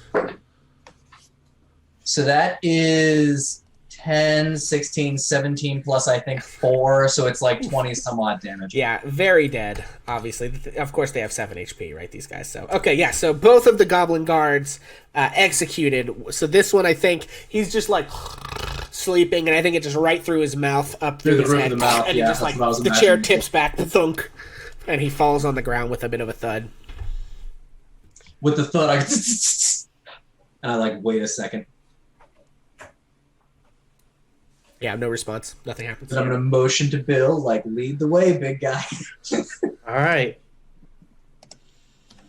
Bill silently pushes ahead. Okay. I'm gonna say, like, if there's places like this, do you guys think there's like hidden walls or hidden doors? Oh, buddy, I bet there's hidden crap all over this sewer. And literal unhidden crap. Yeah. I will say the first 2 we ran into were goblins. So we're likely to run into more goblins. They are very sneaky and very comfortable in the dark. So we need to keep our senses about us here. All right. Okay. Bill. So Bill is going to hold the torch up in the roundabout and examine the walls for signs of chalk markings. There are no chalk markings. Okay. There's a door to the southwest. I didn't see an obvious door going to where the other arrow slit is, but I assume there's one further to the south around that corner. All right. Here we go. So Bill goes through the door. Yeah. Bill, you go through the door. You see the same hallway that Red saw. All right. He's going to sort of motion everyone to follow him close behind. Oz falls in behind Arlo. He's Or going to... unless if Gray wants to get in front of Oz. No, cool. All right, Oz goes behind Arlo. Uh-oh, did Right. they freeze again? Oh, did we lose them? No, they're there. Okay, they're real Okay, life no. people. Okay. Okay, Bill goes through the second door. Okay. If you want, I'll just move you guys along with him for ease of everybody. Okay, so yeah, you come to the second door. You see the same thing that he saw. To your south is just like a messy room with rusty weapons and threadbare clothing kind of littering the floor. Looks like kind of a coat room / armory. Nothing really valuable in here. To the north, you see the goblin sort of watching hideout, the arrow slits, and you see some stairs leading downward, continuing on to the north. Ah, not bad work there, beardy boy. Many thanks. All right, Bill keeps on down. He's going to round the corner in the hallway. Okay, so here I need to bloop. Okay, so this, it's hard to see, but it goes like a tunnel under the, like, you know that you've gone down, and when you turn right, you can kind of tell you're coming under. You can see a little bit of like drip of the water through the stone around you, and like mold and shit, but you can tell that you're passing underneath of the water flowing slightly overhead. And it looks out into a nut. You can kind of, how far can Bill see here, actually? I need to know. 40 feet, I think, Yeah, right? Fucking give me the thing I want. 40 feet. Yeah, so you can see into this next room just a little bit. Okay. And so you can kind of see some tattered straw-stuffed mattresses up against one of the walls here. How many? From more here, than two? From here, you can only see one. Okay. But What I mean, about if me? you What- if you continue on, What would I be able to see? Arlo, it's more the angle than it is anything else. Stay close behind, Big Blue. I might need you to point something out for me. I got you, man. All right. So we pass through to the other room. Yeah, so from now that you're closer, you can see 6 tattered straw stuffed mattresses, nothing of value really. Okay. And you can hear you can easily hear so there's a door to the south here, and you can easily hear the sounds of activity in that room. Is there a sconce anywhere, or maybe a convenient place to put the torch down? Yeah, I think there would be a place like a sconce in the wall for a torch, sure. All right, so Bill's going to hang up the torch. He's going to wrap the chain back around his waist, and he's going to take the hammer off his back. Okay. And he's going to walk up to the door. Shit, hang on. Well, keep talking. I just fucked up all the... So Bill's going to look back to the rest of the group as they gather in the room behind him. All right, guys. I can hear something. And it sounds like a lot of folks. So, should I open the door? Maybe we can come up with one of them plans first. I think our best bet at this point is going loud. I don't wait. We As go much as loud, and the more shooty folks will kind of hang back and support you with ranged attacks. But this is your shining moment, Bill. You're the chosen one. Destiny has brought you here. Yes, yes.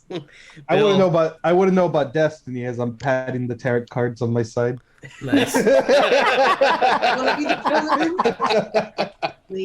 Don't read my fortune yet. Bill flies into a rage, and before Oz you do, gives Mel bardic inspiration. does Bill still have bardic inspiration, or is that You used it. You used it. it's a okay. Yeah, it's a one-time. and before you do, I say I think your fortune will tell you you're going to be doing good right now.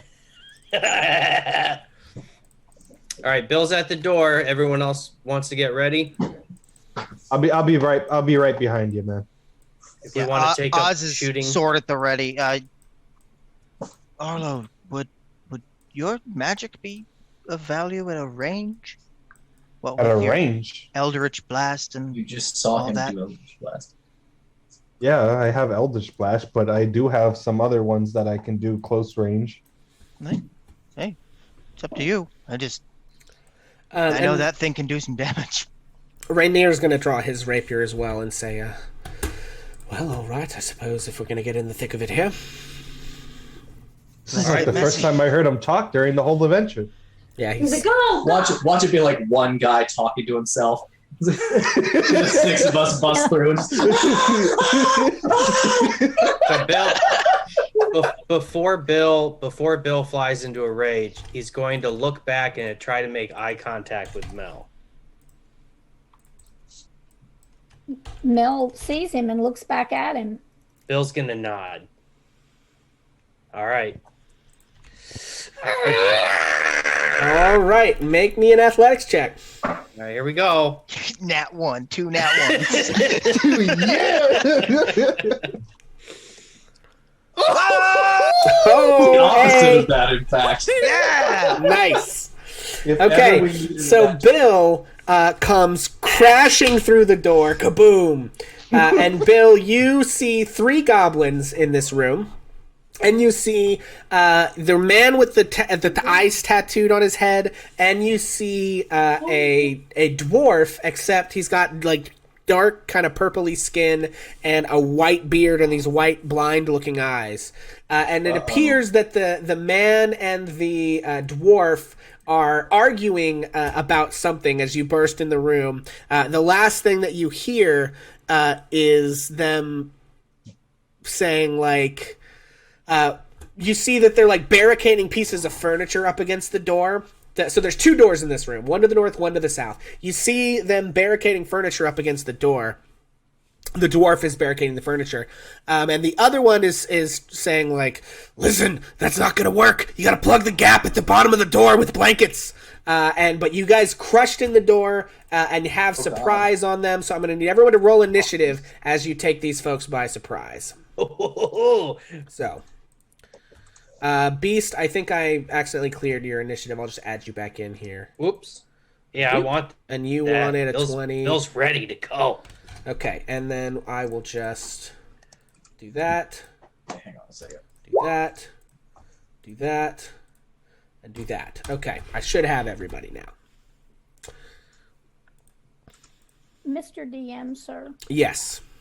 I picked up a rapier the other night, and I was going to get you to put it in there for me, and I looked at it and tried to. So if I need to use the rapier, I'll need your help because I'm not sure I got it in my Okay. stuff correctly. Well, let's look at Mel real quick, and I'll tell you. Character sheet. Rapier, no, I don't think he did. I was afraid of that. Let me just... I should be able to drag and drop it here. Bloop. Maybe. Come on.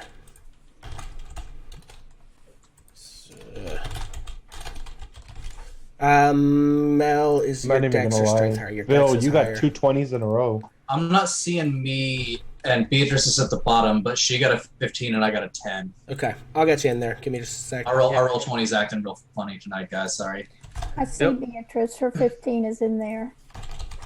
Bill got a really good night's rest, so. Okay. I don't see your 10. Okay, so I've got your thing fixed. We need Thank to you. add Redbeard here.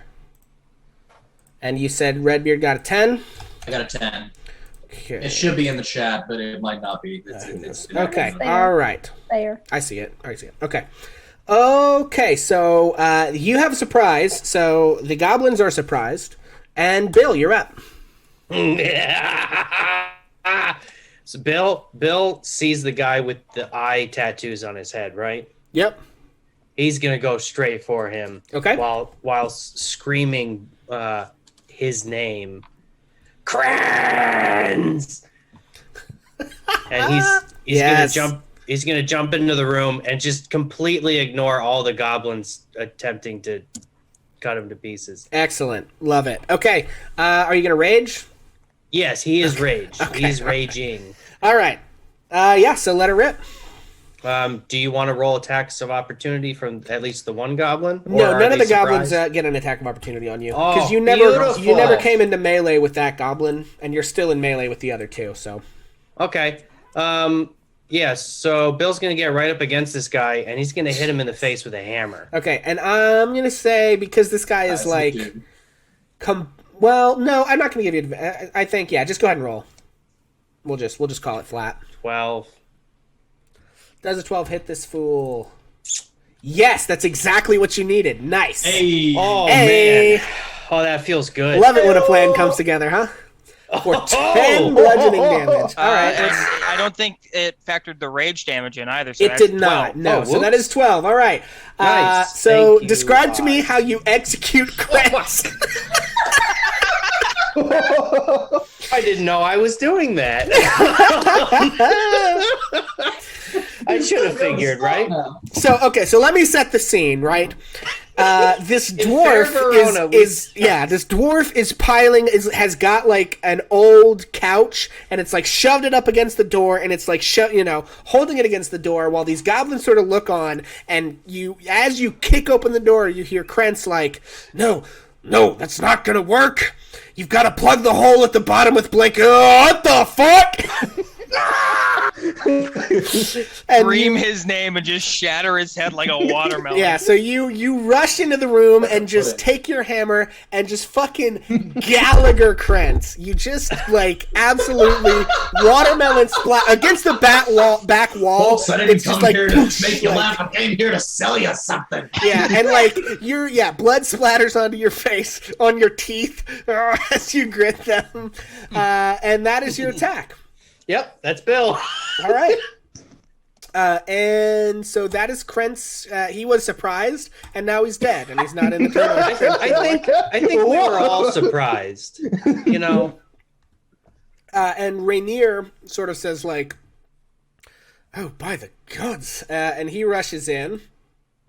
And he'll rush in and kind of take the south and attack the goblin directly ahead of him. Jesus.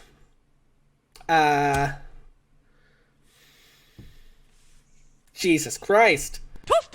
Okay, so that's a nat 20. So he rushes in for 10 points of piercing damage with his dagger in his offhand. He sort of like feints with his rapier, and the goblin is struggling to get its little scimitar at the ready, and he just like feints with the rapier and then jams his dagger into the bottom of the goblin's throat, killing that goblin.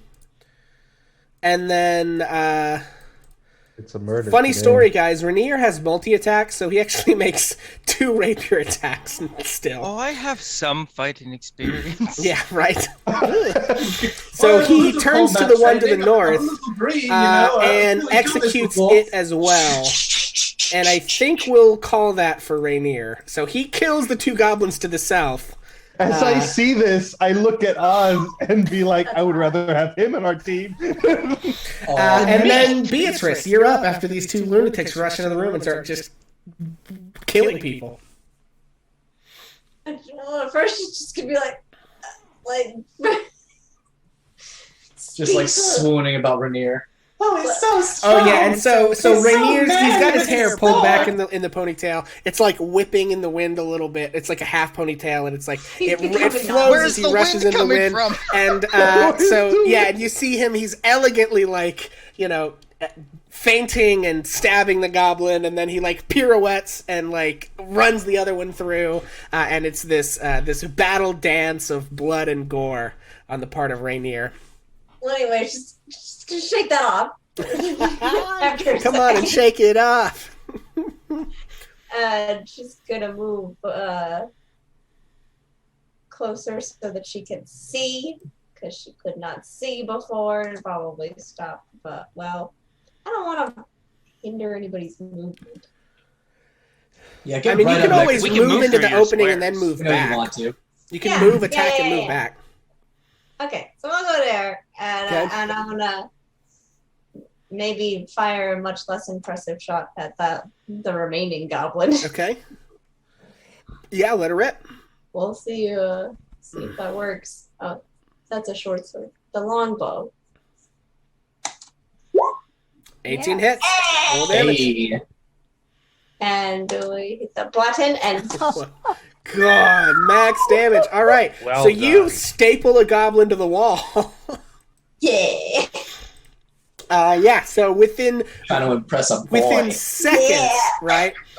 And I think Rainier, after he's just run this goblin through, sees you, stapled that one to the wall and goes, "Nice shot." Thanks. Okay, and then that brings us to that guy who was surprised. Oz, you're up.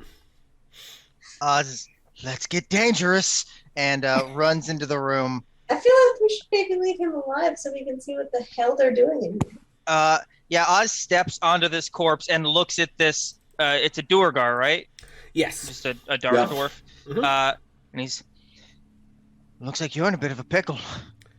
Tell me where Grasha is, or Grunshaw is, and tries to intimidate. Okay. Yeah, make an intimidation check. Hey, That works. we might let you Um, live. I think maybe having everyone around him die within 6 seconds. Probably, Yeah. You probably should have made that check with advantage. yeah. Can we all move into the room? We're still in initiative. No, we're still in initiative. We're Oh, still we're in still in combat. initiative. Yeah, All we're right. still in initiative. He says, all right, listen. He's through that door. He points to the one to the south. He says, he's through that door. Just let me go. I won't say nothing about it. Where's Floon? He looks at Rainier Neverember and looks at you, and he's like, if you mean the one that redhead. looks like him. Yeah, right. In the same room as Grunshar. All right. You through the door, up the stairs. Can't miss him. Big room. I say let him go. Nah. Oh, we'll let him go. All right, so that conversation is Oz's turn. Redbeard, you're up.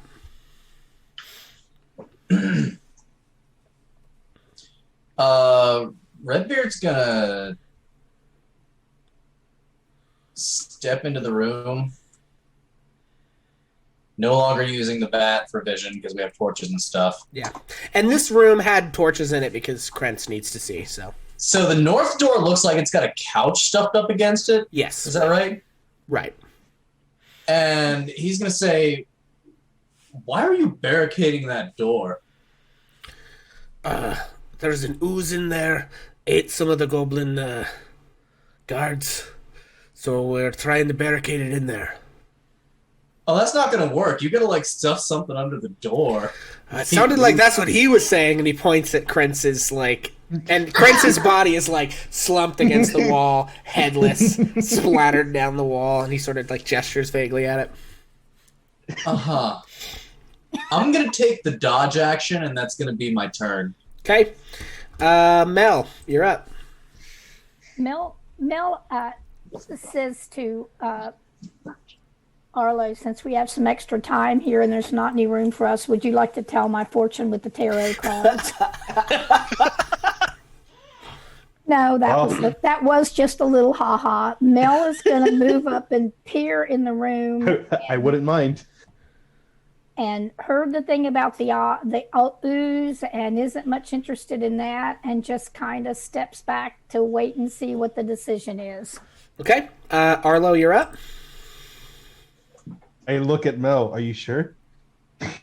I'm gonna do what they tell me to, but yes, no, maybe.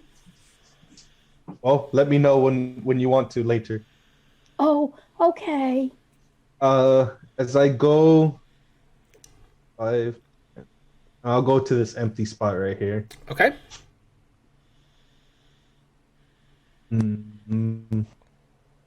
I guess I'm gonna end my turn right there. I mean, not very much to do. We're just getting the information out of the guy.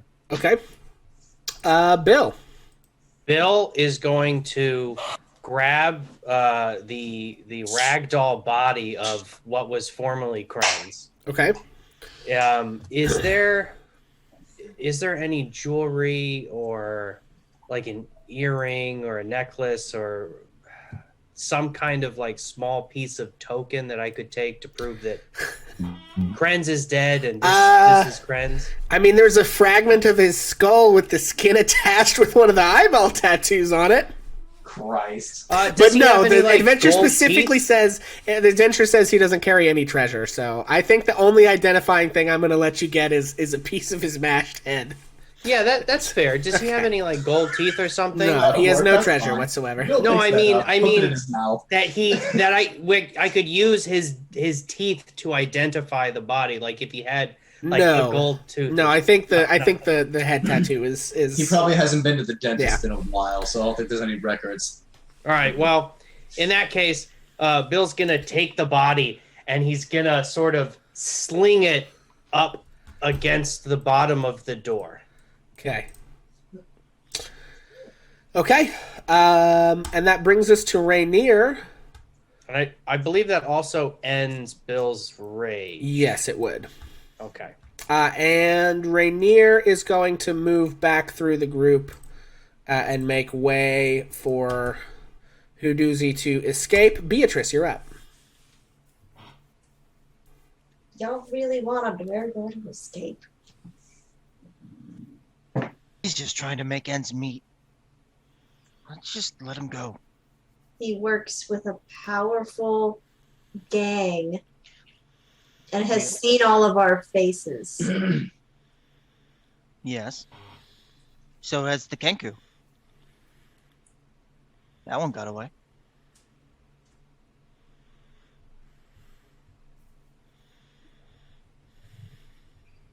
You won't mention anything.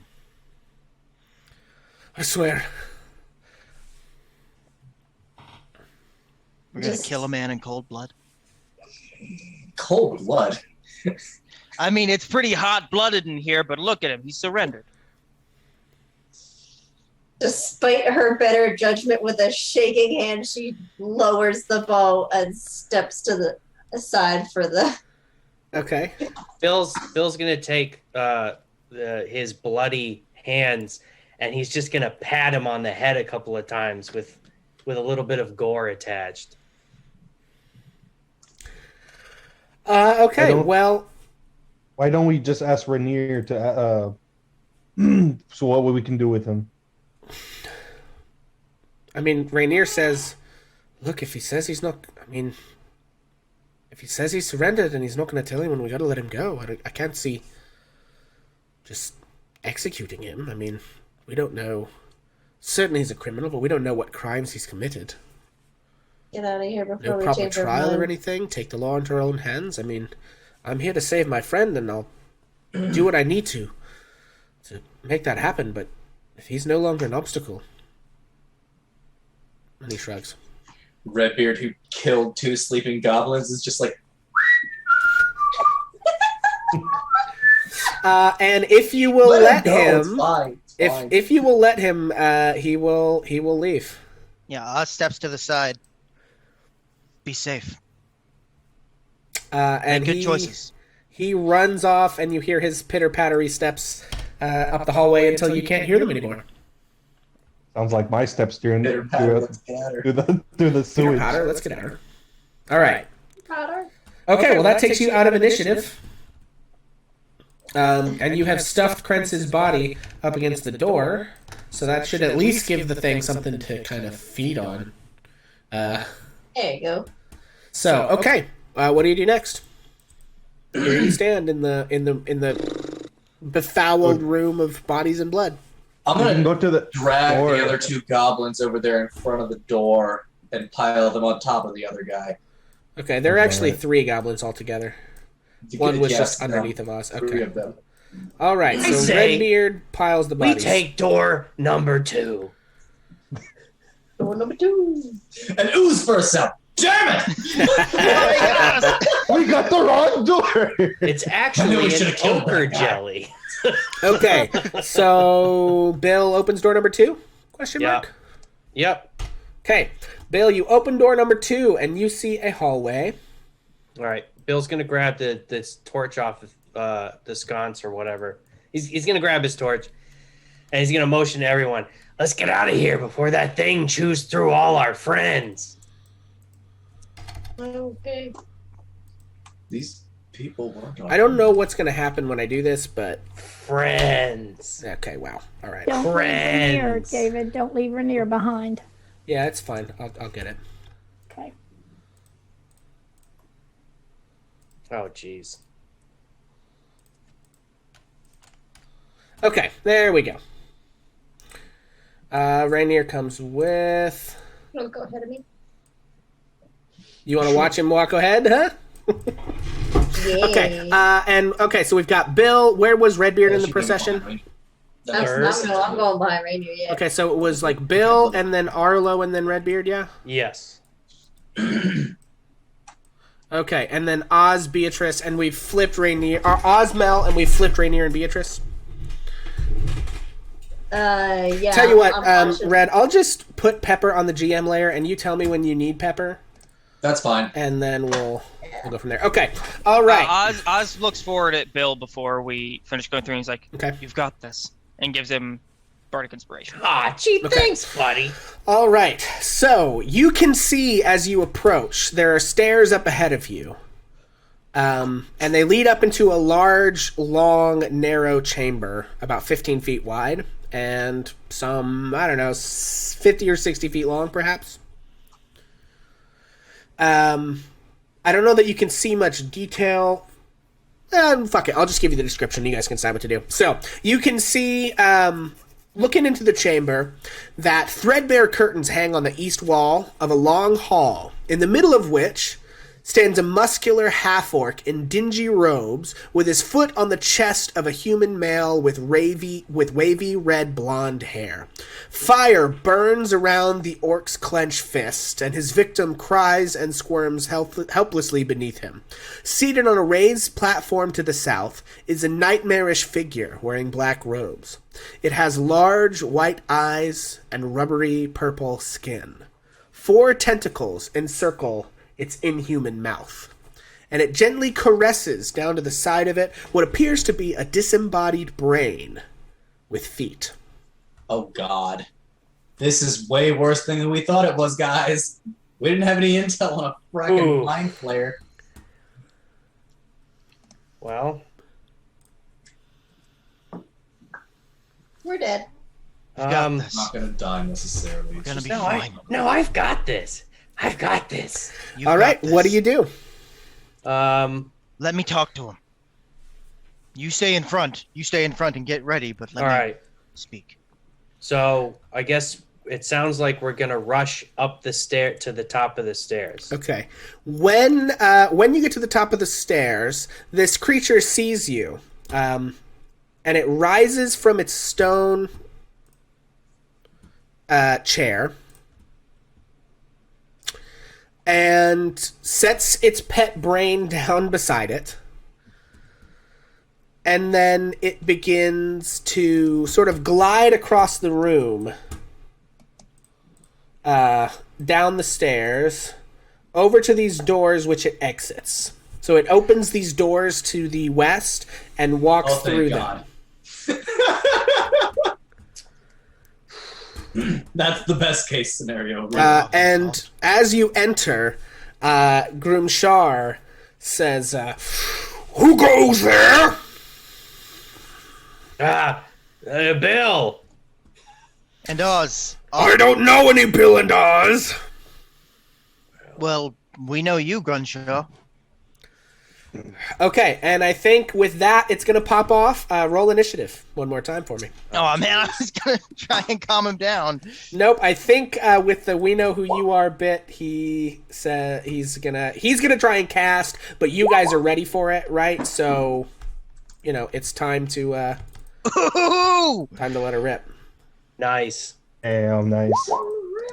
Why won't it let me head to the initiative? I don't know, but what is your initiative? 17. 17. Okay. Who else am I missing? Floon can't do shit. We'll add Rainier. Redbeard got an 11, Beatrice got an 18. Also, you guys, did you want to be in your contiguous little crew, or did you want to have spread out like that? I wanted Oz to try and get into the room so he could talk Grunshaw down. Yeah, so I think you're going to be right behind Bill. No, Bill, I think we're going to have you right there before this pops out. I'm talking about Rainier, Beatrice, and everyone else. Are you guys back I wanted behind? to be at least in this hallway. Yeah, let's all form up real Yeah, quick. all right, we'll form you up. And that hallway, it's the same as before. There's not really a way to notate on the map, but you got, Redbeard, you're actually underneath of the... So the waterway is not in this hallway. Yeah, the waterway is above your head right now. Okay. Anybody else not in the turn order? I don't see Beatrice in there. I'm at 18. Yeah, Beatrice got an 18 on initiative, and I got an 11. I don't know why it's adding our... He wanted to send the result of this roll, but the turn tracker... No. Yeah, I think you have to click on what was Redbeard again? Redbeard got an 11, Beatrice got an 18. You have to select your token and then hit initiative, and it'll put it in the tracker. But it's fine. It's not too much. Gotcha. Okay. Okay. Okay. So That's as fine. things begin to pop off, it looks like Oz, you have the initiative. Looks like negotiations were short. And Oz Negotiations were short. runs up and casts Thunder Wave. Oh shit. Okay. Just right. Just the 15-foot cube of Yeah. So that. that. Yeah. Okay. Okay. So that Floon can. Yeah, Floon doesn't have to make it. Okay, cool. So, that is a Is Thunderwave a cell that centers on you, or can you? no. It's No, a so I it's a choose the cube. direction. It's a square. It's like a square in front of you, and you can place it. You would think that it's like Gandalf, you shall not pass, and it centers on you. But the way that rules actually work for cubes in 5th edition D&D, you basically it exudes in front of you in the area of effect, and you can choose which facing of the cube you're adjacent to. So I must just be thinking of a different spell, because I know there's a spell kind of like that. You might be thinking of Thunderclap, which is a Okay, cantrip. right. Yeah, maybe okay. I don't know. Yeah, but let me look up what is. Yeah, Oz sprints up and it's just get away from my drinking buddy, and Yeah, slams his hand Thunderwave. together. Hulk smash. Yeah, range it says self is 15-foot cube, but it's like Emanating if you from read the chapter So on magic. he starts it from like a side of his square. Yes, Okay, yeah. I got And it. see, All right. I always I thought was it thinking worked of the it of a same different way. spell. Yeah, I always thought that it worked like you're in the center of it and it's all the cubes around you. I thought that made more sense, but that's just not the way the designers Okay. wanted it to work, I Got guess. it. I don't know. You gotta make a DC 14 Constitution save. DC 14 con save. All right, this motherfucker. What's that con save? That is a 5. He fails. It's 7 thunder damage, and he is pushed 10 feet back. Okay, damn. So yeah, he is launched 10 feet back, snarling. And Beatrice, you're up. Do I have range on this guy? Yeah, Yeah, I think you can see him. from there. 100% you do. Okay. Well, in that case, I'm gonna pew pew pew. All right, let her rip. Bridger. It's I need to hold on. Oh, I need to. That.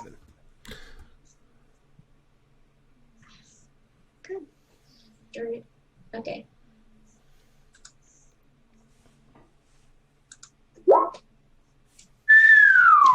Nice. I am. Yeah, 24 hits. Jeez, you guys are gonna cheat through this guy. I should have given him 8. If he's a caster, he's not going to have as much HP as you would expect him to have. Okay, all right. So this thing is up next. The brain. How fast is the brain? The brain is. Where's your speed? 40 feet. It's pretty fast. Same thing we do every night, Pinky. Okay. It uses Devour Intellect. Haven't heard that in a long time. Man, that's a callback. That really is. Okay. All right. So this thing. Oh God. Rushes up. And first things first. Come It and is get it. going to make one attack with its claws on Oz. That is a 21 to hit That hits. for Believe it or not. 7 slashing damage. All right. Oomph. Oh, no. Okay, and then I need Oz to make an intelligence saving throw. Oh boy, I'm not very good at these. Who is 20? Hey! Oh, okay. Hey, Way to make us worry. that could have been worse. And you take no damage. So this thing, it doesn't have eyes. It's literally. I mean, let me show you guys the so everyone at home can see too. Let's see. Here it is. I'm gonna show that. Bloop. It's literally a brain, and out of it come these 4 limbs that Oh, are it's like. got paws. Yeah, it's got these like meaty little paws that it walks around on. I didn't realize the legs were quite that adorable. Yeah, I thought it and was so more like it spidery. focuses its psychic energy. You can't really see anything, but Oz, you feel this wave of like psychic attack attempt to overwhelm your mind. However, you were able to fight it off, and You know, you you're take kind in of fact cute no when you damage. look at it long That enough. thing is adorable. And that brings us to I Bill. want one. I want one. Let's Bill. Bill. Nice. Bill. Bill's gonna rage, and then 5, 10, 15, 20, 25 feet. Actually, this little brain thing really freaks him out. So Okay. And Nice. Bill's gonna rage, and he is going to slap that brain baby with a hammer. Let her rip. Not the brain. It did in fact rip. If anyone Yeah. was wondering, it did rip. And that is All right. 17 points of bludgeoning. Jesus fucking Christ. Okay, April, yeah, 17. Gee, oh my problem. God. I don't handle cognitive And that's dissonance crit, well. by the way, Ugh. because that was crit damage. No, that he was technically crit. Gets another. No, like- that was it. No, that's That was it. just It rolls the 2d6 crit plus in his. Yeah, that was right. Yeah, it it factored in automatically crit. rolls the crit damage. Okay, Yeah. gotcha. Yeah, it automatically rolled the crit damage plus the rage damage. So yeah, God, just the meatiest swing. And it's not dead, but you can see this like bruising just like radiate out all over this thing from this. Like you have to cave in one of the lobes. This thing is in bad shape. Mel. Mel still has my bardic inspiration. I want to put this in the chat. Just she can Thank use you. it to affect her damage when she casts a spell. Mel was kind Oh, of. okay. Interesting. Mel was completely out of. Is that the from like your alignment. bard class? I'm just a regular bard. Mel's trying to speak, guys. Sorry, I'm just not. I'm not familiar with that version of bardic inspiration. That does that. Okay, Mel, go ahead. Sorry. Well, Mel would have to rush in there to see what's going on because she's underneath an underpass or whatever. So she moves up into the front of the room, and I would think would have trouble seeing the brain that is surrounded by these three, right? I mean, if I was able to shoot through everybody at the org, I feel like. Oh, I just don't optional feel like class Mel feature. can see the brain, is what I'm getting at. Can Mel Oh. see the brain from where She she's can. at? I'm gonna say yes. Sure. Yeah, if you can draw a straight line between one corner of your square and one corner of the monster square, then you can see it. Yeah, I mean there's stairs involved, but I don't think we're gonna worry about it. I think you can see it. Oh, whoops, that's not what I meant to do. Well, does she have any idea which one of them is the most damaged? The brain. I Okay, guess. then I mean they're Mel- both pretty beat Mel up. is going to reach her hand straight up in the air and twirl it a little bit and throw. Okay, and it's kind of a good throw. She's really got a pretty good throwing arm. And what she throws is Ray of Frost. But what it looks like is kind of like an ice cream cone, but it's turned around backwards. You know, those ice cream cones that come into a point. And so the point of the ice cream cone, and it's not just like a regular ice, like a you know what a cone is made out of. It's actually ice, but it's got a dip of ice cream on one end of it, and she launches that off at the brain, and she is trying to cast Ray of Frost. All right, let her rip. Tasty. 12. 12 is just what you needed to hit. Holy shit! Roll Okay. damage. Okay, Good so I don't Lord. need to use the bardic inspiration from that. I did look it up. It says that magical inspiration is an optional thing, but it was automatically put on my character sheet. Yeah. to level up. Okay. That's fine. Yeah, I was you going to can use it. I don't ask care. if that was It's like fine. from a supplement or something. Yeah, it's because from not in the Tasha's Hideous PhD. Laughter. Or not Tasha, it's from Tasha's Cauldron of Everything. Okay, damage, Mel, I'm Okay. sorry. Okay, so now, but do I use the magical inspiration to add to this damage You throw? can, yeah. That's one of the optional features that was added with Tasha's. And Okay, well, that's what I want to do. So, Ray of Frost, And I an do extra 8 D6. cold damage. And then what do I do to get the magic inspiration? Just roll an extra d6. 1d6. And I get 6 more. All right. Point on both. Yeah. So you killed it. So I think right in the lobe that was caved in by Bill's mighty hammer, this icicle with ice cream on the end of it sort of launches out of the hallway and just pierces in, and this like blood begins to just burble out as the thing's little paws sort of fall limp. And what's the temperature in this whole place? Is it a warm, humid I mean, mood? no, it's cool because you're Okay. underground, so it's cool Definitely down here. damp. Okay. Damp So and the cool. ice cream pretty much holds its shape all the way to fly through. A little drip or two might have Yeah. fallen on Arlo as it went by, but Okay. basically off it goes. Okay, that brings us to Rainier. Rainier is going to Look, brain freeze. dash in.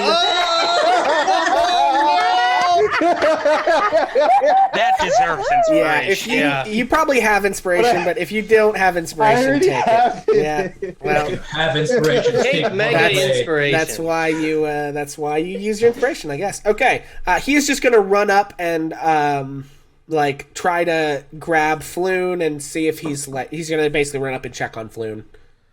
And that brings us to Grimshar. What does Grimshar even know? Yeah, okay. That's fair. Okay, well, Grimshar is going to walk up And he is going to cast a spell. I would like everybody in this region to please make a dexterity saving throw. Oh, that's not us. I didn't see what you clicked. It is I bet it's Bill, Burning Oz, Hands. Rainier, and Floon. Need to make a dexterity saving throw. Your Oh, thank DC goodness. is 12. Oz and Bill say. Oz and Bill save. Rainier fails. And Floon. Okay. Floon's going to have a bad day no matter what happens to him. Actually, I can just do this, can't I? to He's Floon? just had a string of really bad days. Yeah, Floon has 1 HP, so Floon no longer has 1 HP.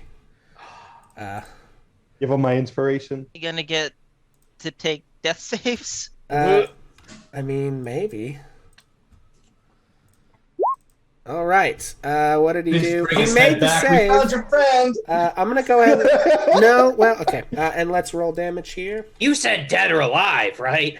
So did you say, I'm sorry, he succeeded on his first death throw? He He hasn't made it succeeded yet. on his saving Um, throw. Hasn't made it on his, he failed his saving throw. Oh man, he succeeds the save, so he doesn't immediately die. Because he's at -3. If he'd have hit -4 instead, he'd have been toasted. Oh my god. Amazing. Mel, the potion. All right. Okay, I'll take care of him. But Groomshar walks up and he casts his hands out like this. And he says, like, Ignis Fugit! And fire erupts out of his hands, hitting all of you for 8 damage if you failed, 4 damage if you saved. On fire damage. And then he is going to try to run to this door. Bill's gonna scream, I've tasted sausages harder than that. But not this morning. Okay. And he doesn't have an action left to open the door, so he's did going to this morning, feebly too. scrabble at it. No, literally this morning. Yeah. He got a cold one and then a Yeah, really okay, hot that's one. right. He got a cold one and a hot one. Okay. And he tries to run. Arlo, you're up. I'm gonna move forward all the way to him, or I'm gonna run. That's 30. And Okay. I'm going to use hex on him on his wisdom. Okay. He is hexed. You are hexing him. Does Hex deal damage? Hex deals damage when you hit with an attack. So that was your bonus action to cast Hex. Oh, okay. Yeah. Oh. And then you Accidentally. can dagger or whatever other means of attacking him you would like to use. I am going to. Yeah, I'm gonna use my dagger on him. Okay. All right, roll an attack. 16 probably hits. Yes, 16 hits for sure. For 6 piercing damage. Okay, plus your 1 hex damage is 7. Okay. Redbeard, go ahead. Okay, I'm going to move forward. Let's see. About 15 feet. And I'm just gonna knock an arrow. Very slowly and casually draw back, and I'm just gonna take a shot at that orc. Okay, let her rip.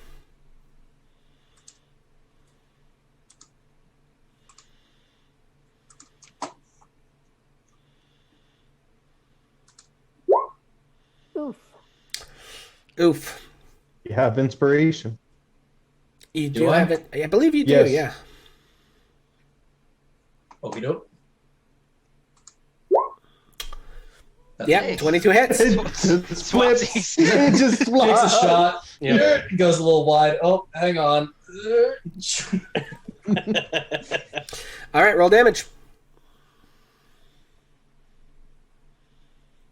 And he is in melee with one of my buddies there, He so is, that yep. the sneak is going to go off. That is 10 points. All of right, damage. so as he feebly scratches at the door trying to make his way out, your arrow catches him in the temple, and he crumples to the ground, dead. All right. Woo, woo, woo.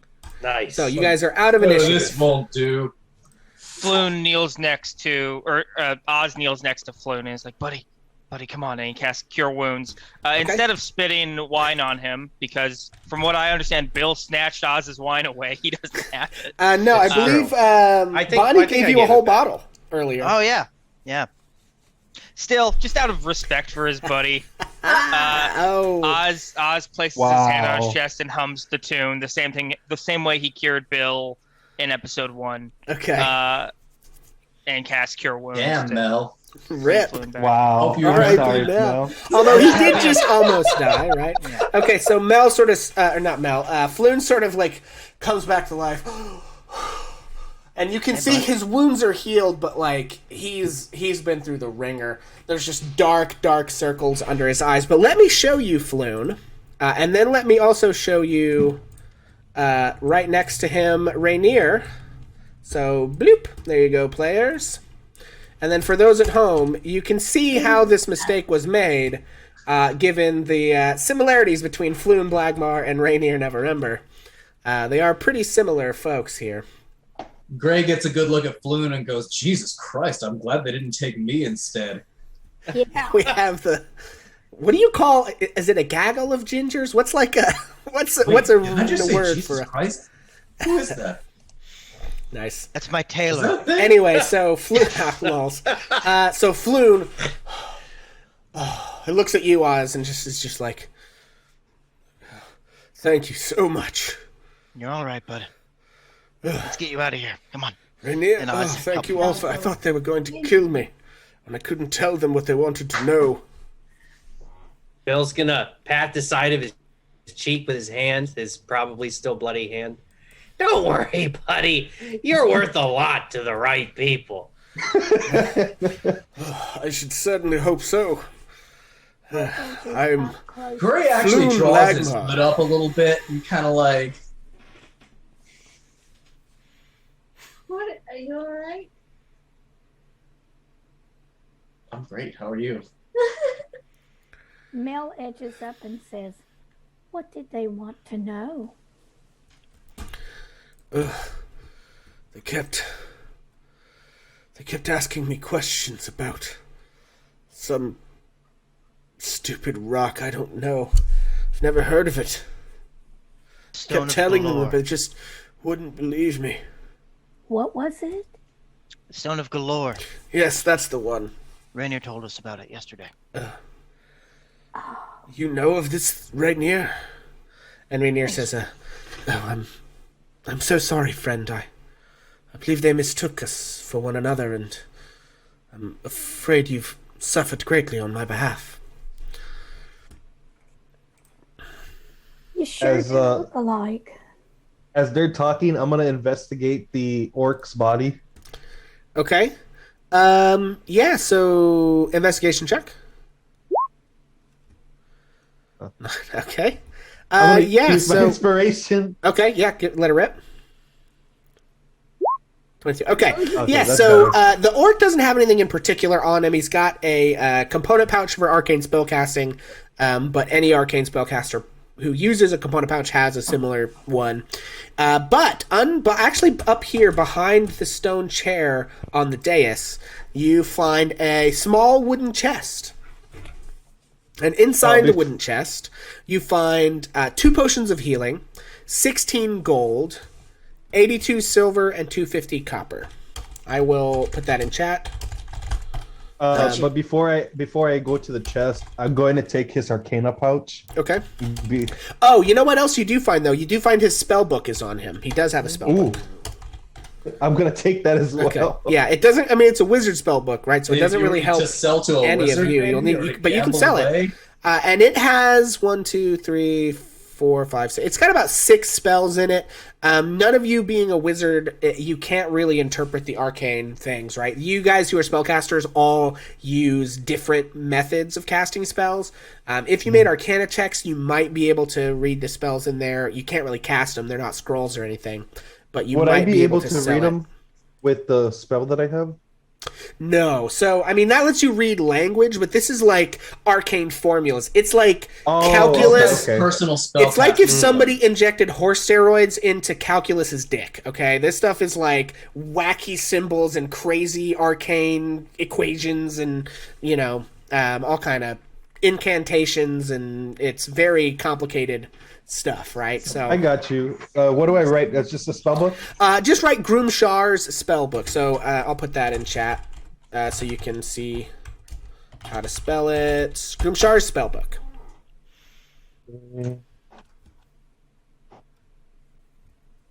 Groomshar's Are they spell book. regular potions of healing? Yes, 2 standard potions of healing. While he's doing this, Mel moves forward, kind of weaves her way through everybody to this brain thing and looks at it and says, "Man, that is one cool thing. I've never seen anything like that." She kind of touches it with her toe. So I'm sorry you killed it. Could it be a pet? It seems like it was a pet. Something. Yeah, speaking of that, I think we should leave. With Can I a put all nat that in my 20 on inventory? Arcana, what can I tell her about the brain thing? The brain thing is so. First of all, toasty. The brain thing is an intellect devourer. It is a monstrosity bred by mind flayers, specifically for the purpose of basically incapacitating people, eating their brains, taking residence in their head, and controlling their body like a Gundam, basically. Oh, nice. And Hey Mel, the only I way can actually tell you a to little bit about that thing. So so the thing we saw on the throne over there, that's what's known as a mind flayer, and they eat brains, right? So and they're like these horrible psychic monsters. So that thing is specifically bred and designed to eat somebody's brain, crawl into their head, and then walk them around like an automaton in their place, I think, is what it does. Bill That would is. not be If you were a good mind pet. flayer, it would make a great pet, but if you're almost anybody else, it is like one of the worst pets you could have. I guess it's okay. It's dead then. What It's more happened to than that okay. to that guy with the purple mouth? Are we sure it's dead? He sticks his knife in it. Can I put all that in my inventory? The 2 potions of healing and all the coins? Sure, I guess. I mean, you find them. Oh, I don't why know not? if We're all anyone busy. else may take offense to your just jacking them off for yourself, but that's an argument for you guys to have. If you want to try to sneakily take them, you'll have to sneak, and people have to make perception checks against you. So that's up to you guys how you want to handle that. I mean, I was gonna divide it when we get back to the bar. Yeah. I was just gonna put I it mean, in the yeah, cart. I don't know what you guys' like loot distribution. I don't know that you've decided on that yet. So, you know, I'm just laying out the mechanics there. So, Oz looks behind this curtain real quick just to make sure there's no like ghosts. okay, looking behind the curtains. So the one right next to you. Yeah, the one next to. Okay. Yeah, so you look in there and you see like a straw-covered pallet and rusty manacles bolted to the walls. Oh, this is That's where they were keeping poor Floon, I bet. Okay. Well, let's get the fuck out of here. Speaking of that, so I am suspicious that on our way back out of here, that ooze thing will have worked its way underneath the door and through the pile of bodies and couch that we left. So we might want to have some kind of like battle plan. I'm gonna elect that Bill goes first Why not we just go through this door right here that Bill's right next to? The mind because we flayer don't went know where through? that goes. Where, We're trying to where get did back out. that where did that thing go? Or the one that was sitting here at the one that was sitting there at the throne. It went to We there. do not want to follow that thing. We want to get as far away from that thing as possible. Let's go back out the way we came. I say we go through the door. For once, I think I'm gonna agree with Greyface over here because I'm a little bit more comfortable hammering a jelly than I am going after a squid man that tortures the minds of Those innocent squid people. men are way like. Trust me when I say we are outclassed concerning the squid man. We I gotta get understand. out of here before he comes. But Arlo, back. you're right by the door. You could just open it. Yeah, Can't stop that's you. what I was thinking. No one can stop you, Arlo. I peeked through the door. Hey, yes. God. Okay, Arlo peeks through the door, and the mind flayer. No, actually, you see.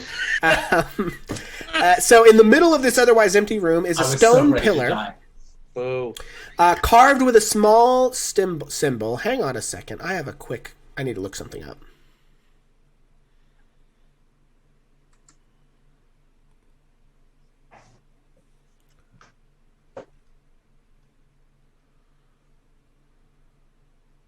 Oh, okay. Oh, Jesus. Okay. Yikes. All right. Yeah, so in the middle of this otherwise empty room is a stone pillar carved with a small symbol, a perfect circle with 10 equidistant spokes radiating out from its circumference. In the middle of this circle is a smaller indentation that bears a passing resemblance to a lidless eye. And in the south wall, you can see an opaque black magical doorway just in the wall. So, let me go back to object and tokens. Let me just give you right here, basically, you can just see a black portal in the south wall. Even with the torch and with your dark vision, no light penetrates this thing. However, as far as the rest of the room, you can see there's a doorway to the north, another doorway to the west. There's a stairway leading up to 2 more doorways to the west and north. Redbeard peeks over his shoulder and says, "Hey man, I don't know why, but I have a real bad feeling about that black thing on the wall over there. I think we need to leave." Mel says, I'm ready to go, and she starts heading out. There's staircases Something right there about going that thing. down. It almost looks familiar. Why does Actually, that the look staircase familiar? goes up, Arlo, but Oh, it goes up. yeah. Oh, I know the way back. I'm with Mel. I don't know about you all, but I'm a little bit out of spells. I'm gonna be maybe helping Flu get up to his feet. And, Yeah, I think you and Floon, you and Rainier each put one of Floon's arms over your shoulders, and you're sort of walking him down the hall, which is kind of tough in these thin hallways. But we'll put you guys and him in the middle. I'm small. Yeah. Okay, but you guys are headed back out. Yeah. Okay.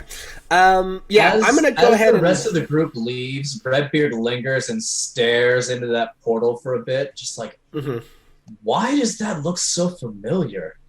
And then he finally shakes it off and follows the group. Nice. Okay, I'm going to hand wave and say that the ooze has not finished eating through the bodies and just kind of let you guys get out because we are right at about time here, folks. So I think that's where we'll leave it. As you guys turn and make your way out of the sewers, following now those yellow spokes chalked on the wall, as you had when you came in, our heroes trudge successful.